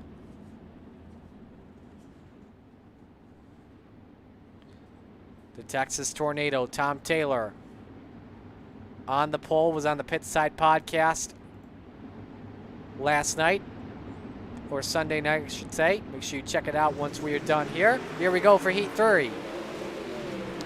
Not the start he wanted. John Hine gets the early advantage. John Short goes to second. Fernberg looking for third on Taylor, and I think he could get it here on the outside on the exit of 4. Clips the wall on exit. Tom Taylor falls back to 4th. Here comes Daniel Vaught inside looking for the final transfer spot, but it could beat Steven Spies with the advantage. He's up on the cushion, and he's got the run looking for 4th. He's got it. Hines got the lead over Short with Fernberg in 3rd and Spies in 4th. Taylor still trying everything on the inside, but is stuck in a battle with Daniel Vaught for 5th. Halfway home this time in heat race number 3, and it's John Hine in the number 71 with the advantage. From St. Louis, Missouri, driving the cruise shop, Gambler Motorsports, number 47. 2 4th-place finishes this season coming at Williams Grove and Fairbury. 3rd in points coming in, races in VR with a Fanatec CSL. 1.3 second lead over John Short. The gap between Spies and Vaught is just nearly a second for that final transfer spot directly into the A-Main as we're on the final lap. Fernberg trying to close in on Short. Not going to work, though. John Hine takes heat race number 3. Short second, Fernberg third. Short, by the way, just ran his fastest lap of the race. 11.15, fastest lap of the race overall, and Spies takes the final spot. So here we go for the B-Main, brought to you by SBGC 3D Printing. And I believe we are taking all of these drivers into the feature. We took 12 drivers from the heats combined. We've got 11 here. 23 drivers will start the race. Let's just confirm it on iRacing to make sure. 11 to the feature. And yes, that is how it's going to work per iRacing. Here's how we'll line things up for 10 laps. Jeff Barker, Brian Moore Sr. in row number 1. Daniel Vaught and Bob DeGood in row 2. Aiden Young and Tom Taylor in row number 3. Gary Offut, Barry Goldner in row 4. Zach Chapman, Randy Shreves round out the top 10. and Andrew Smith next to them in 11th. Shreves and Smith missed the call to the green.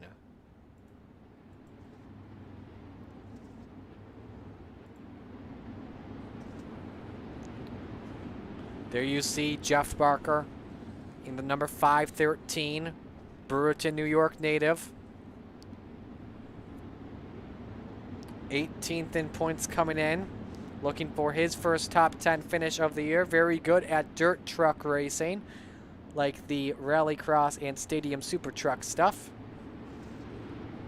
And Brian Moore Sr. next to him. Here we go for the B main. 10 laps, we're green. Moore Sr. does not get the edge even with the outside. It's Barker early on. No slider as they battle for second between Vaught and Moore Sr. Give the advantage to the 558 in P2. Now challenging on Barker for the race lead. It's a battle of the Marine. We thank him for his service versus the guy from Kansas. Daniel Vaught up into the second spot from Louisiana. It's the auto mechanic. Looking on the outside, Daniel Vaught in the van, looking to go to the point, and I think he's got it. Not yet, though. Vaught's going to have, Barker was thinking about pulling the slider there, but was too late on it. Vaught to the lead. Barker falls back to second temporarily because Moore is looking for that runner-up spot, but not working at all. Vaught, Barker, Moore, Young, DeGood. That's your top 5. From 5th on back, it's a nice-looking smorgasbord as they still battle for the lead. Now Barker still trying on the inside. Nice 3 and 4. It's a drag race into turns 3 and 4. There's some contact there for a moment. 3 laps to go in the B main. A sneak peek for what we could expect tonight. Moore Sr. taking a look on the outside. Now, Aiden Young says, I want to dance too in this party. It does take 4 to tango. You bet it does. Moore Sr. outside on Barker for the runner-up spot. Meanwhile, Daniel Vaught doesn't know what he's missing as we're on the final lap of the B main. Going to be a good battle for second spot as Daniel Vaught takes the B main. For second, it's Moore Sr. Barker takes third and Young fourth.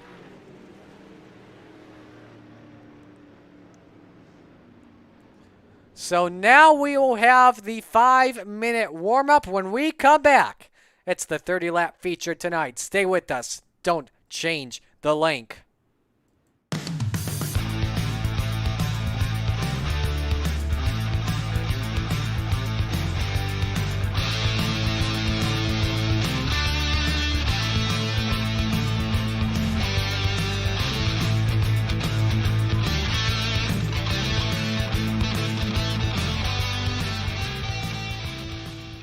People want to have a one-stop shop.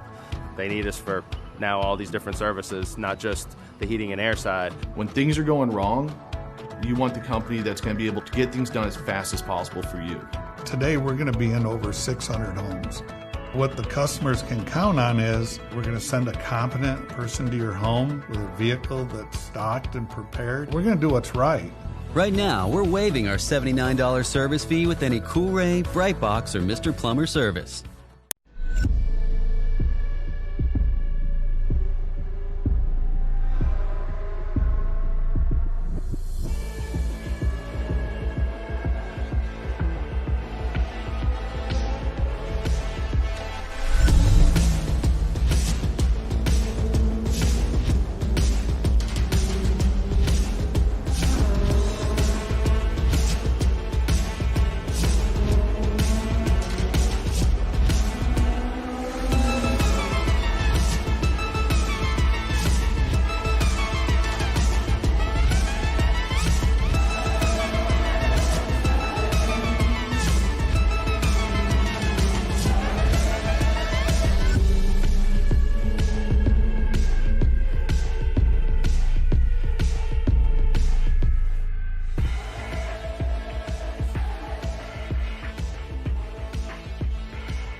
GeForce TV delivers the excitement of short track racing to places it has never seen before. With dynamic production elements and state-of-the-art technology, GeForce TV proves what the racing community already knew. Race fans are plentiful and they are hungry for excitement. Last year, GeForce TV streamed over 250,000 hours of intense racing action for fans all around the world. Nearly 750,000 fans viewed our streams and on-demand videos.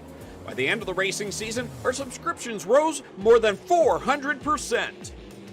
What does all this mean for you and your business? Motorsports marketing in Canada has never produced such amazing and measurable results. Cashing in on the benefit of motorsports marketing is easier than it's ever been. Work with a team, work with a speedway, work with a series, or join the excitement directly with us at GeForce TV. We are excited to see you all back at the races. But until then, see it all on GeForce TV. Subscribe today for free at GeForceTV.net.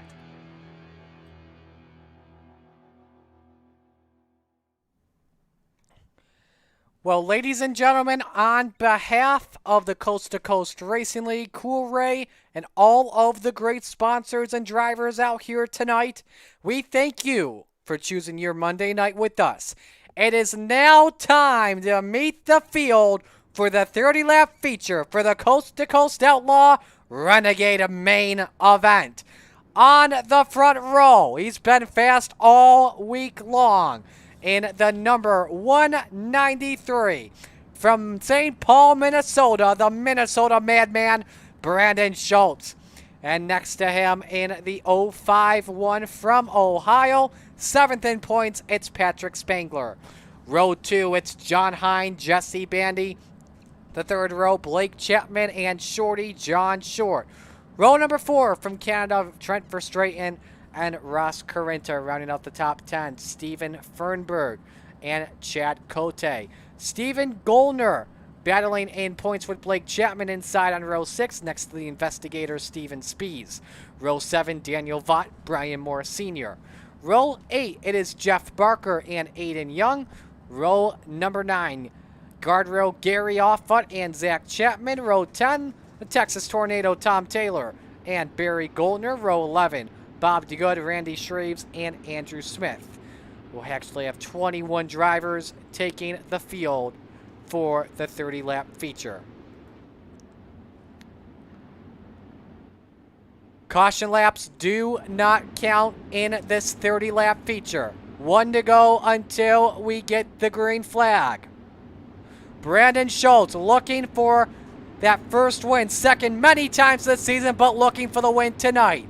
As we say, race fans, strap in and hold on tight, because these men are about to turn them loose and drop the sledgehammer. Race fans, it is showtime at Kokomo.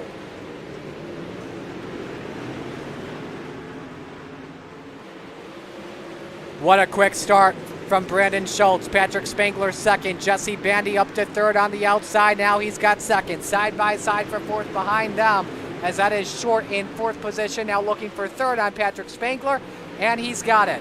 Bandy and Short proving that the outside line is the way you want to go early on.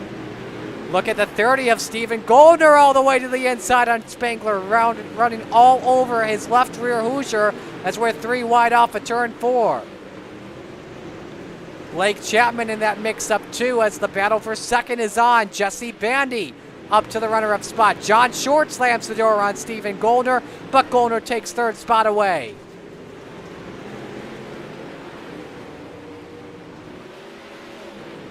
Great racing all around. Goldner on the bottom. In the middle is Bandy and Short up top, and Bandy takes second spot away. Short thought about looking to the inside, but decided not to do it.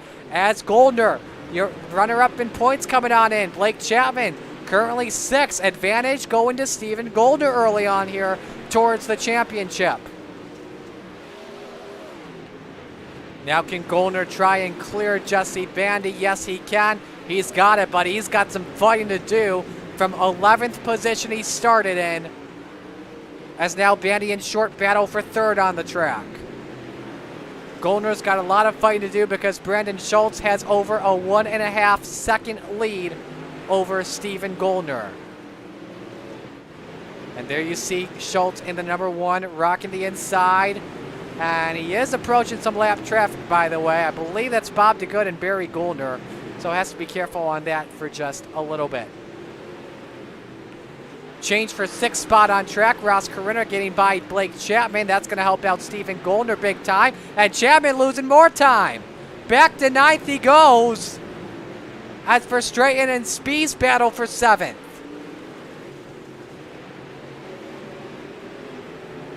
The Canadian by the Investigator as Verstraeten takes away 7th spot. Chapman trying to fight back, but here comes Daniel Vaught in the 180 in 10th position. One up in the wall, by the way, in the corners. I'm trying to confirm who that is. I believe it's that, the 14 of Tom Taylor it is. Off the pace, no caution. We stay green. Slowing up Patrick Spangler a little bit in the number 51, and he'll pull it pit side. That should not be an issue. 1.6 second lead for Brandon Schultz over Steven Goldner. Jesse Bandy is currently in 3rd.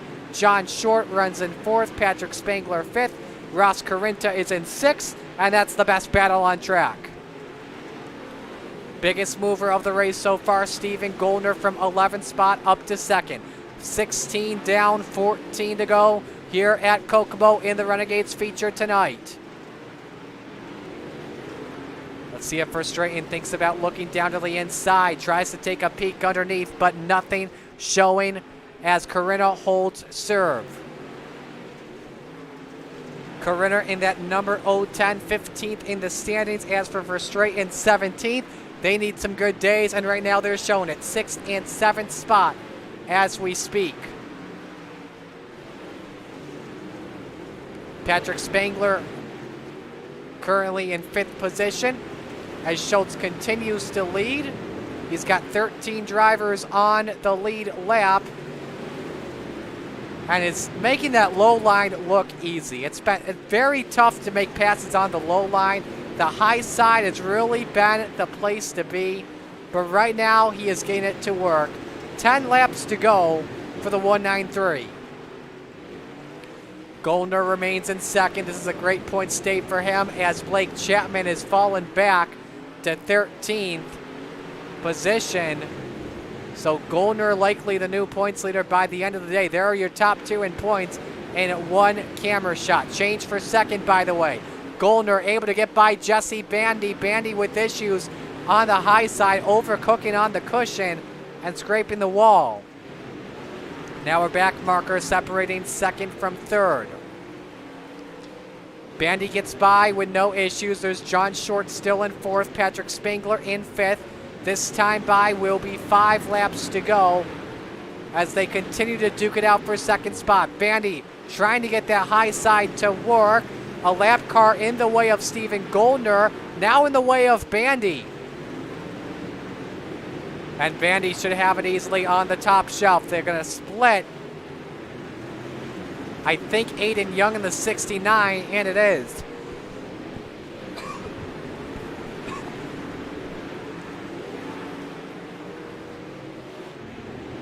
Meanwhile, it's 3 to go at the stripe for Brandon Schultz, trying to lead this one wire to wire. 1.5 second lead. Came in 4th in the standings. Tied for 3rd actually with John Hine.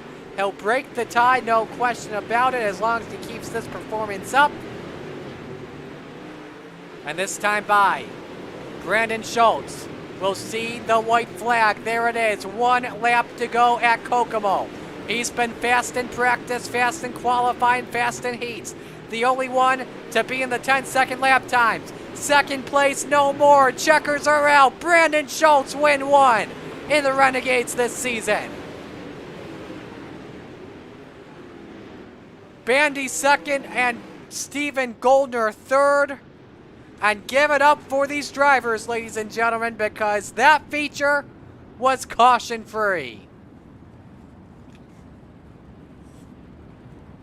And how about Brandon Schultz? The Minnesota Madman his 32nd win in Cool Ray Coast to Coast competition. First of the season in the Renegades. No more second places needed tonight.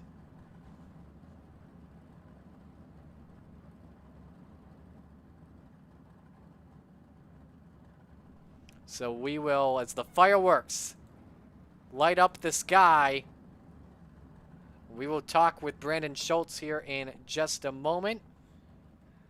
Schultz is waiting. We're just trying to get Bandy and Goldner in here. Your A&J Custom Creations Hard Charger Award of the race belongs to Stephen Goldner from the 11th position and finishes in 3rd.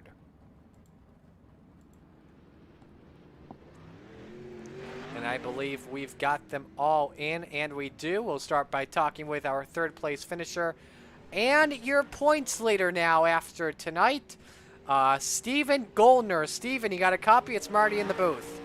Yeah, I got you, Marty. How you doing? I'm doing good, man. That was a fun race in those final laps between you and Bandy.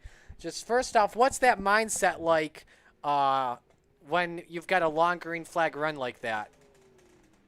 I was just kind of keeping patient on the throttle and trying to stay where everyone else wasn't, right? Just trying to stay out of trouble, keep my corners consistent, and try to just make good laps and quick ones at the same time, because, you know, a lot of these guys are really fast, so you got to click off some really consistent quick laps to be up on the podium. Yeah, absolutely. And you and Schultz were making the low line work. We haven't seen a lot of drivers utilizing that low groove tonight. How'd that work out from your perspective?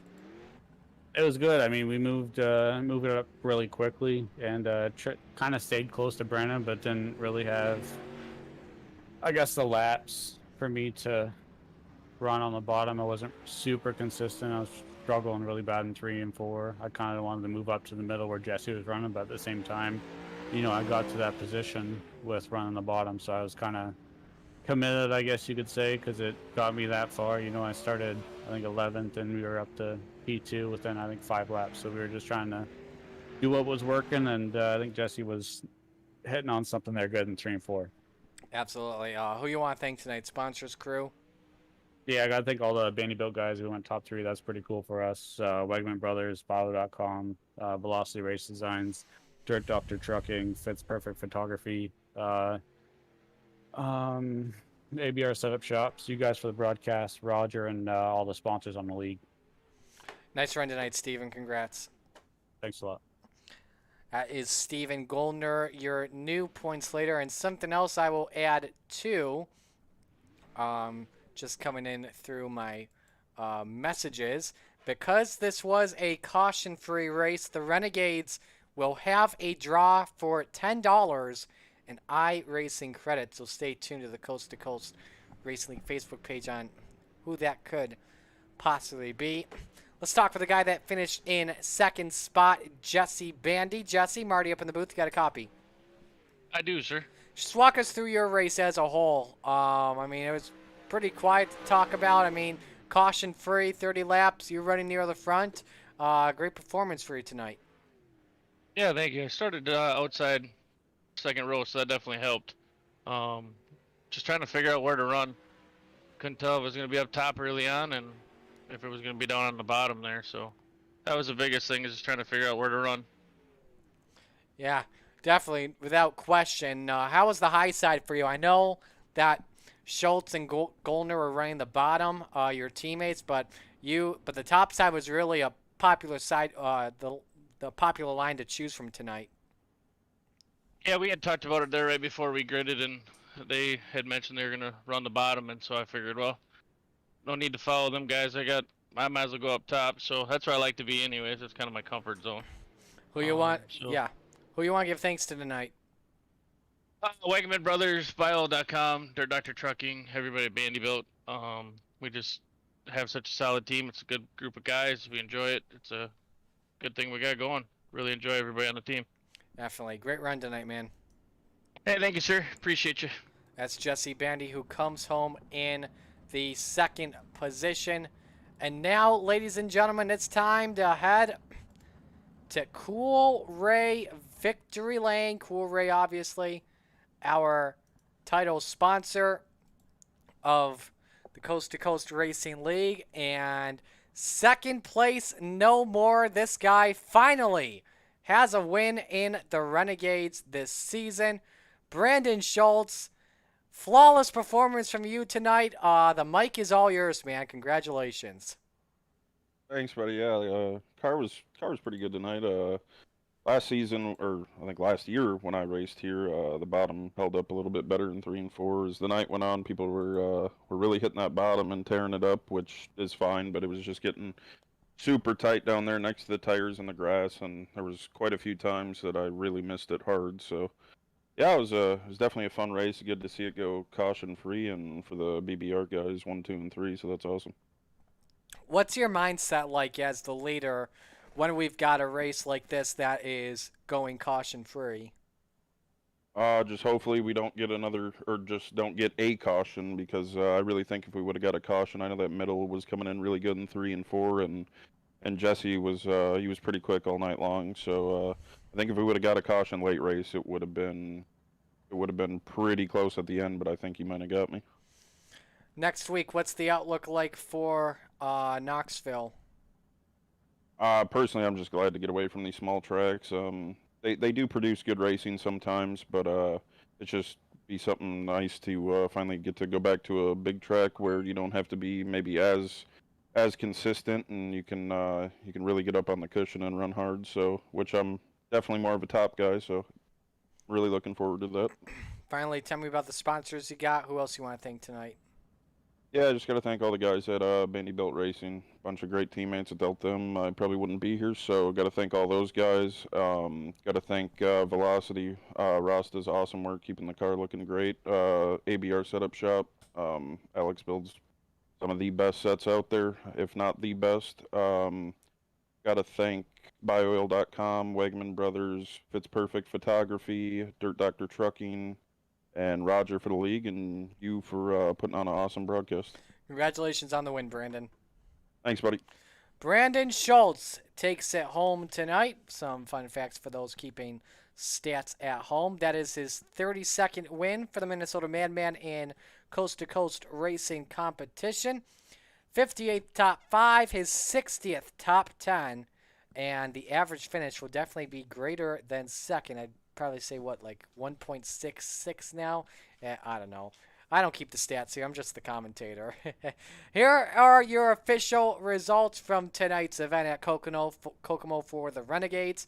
Schultz, Bandy, Steven Goldner, Short, Spangler, Corinta, and Verstraeten, your top 7, all finishing on the lead lap. Caution-free event 2. Again, keep that in mind. And just an incredible race as a whole. Let's show you the rest of the results. A tough break for Blake Chapman, 13th place finish. It's going to cost him big time in the points without question. And there you see the rest of the results on your screen. Next week, Knoxville Raceway for Monday Night Madness for the Coast to Coast Outlaws. Start time at 7 o'clock. And it should be a good one without question. I love Knoxville Raceway on iRacing. It's the sprint car capital of the world. You don't want to miss it. On behalf of everyone at the Coast to Coast Racing League, from the Bassman, Roger Craig, Preston Cranmer, and all of the great admins of Coast to Coast, all of our sponsors, including Cool Ray, Empire Super Sprints, Malcolm's Mills Mill Riding, Coast to Coast Racing Network and Company, Marty Sakala signing things off tonight. We congratulate Brandon Schultz, who gets his first win of the season and does it dominantly, caution-free at Kokomo Speedway. Thank you all for joining us. We'll talk to you all next Monday from the virtual Knoxville Raceway. So long, everyone.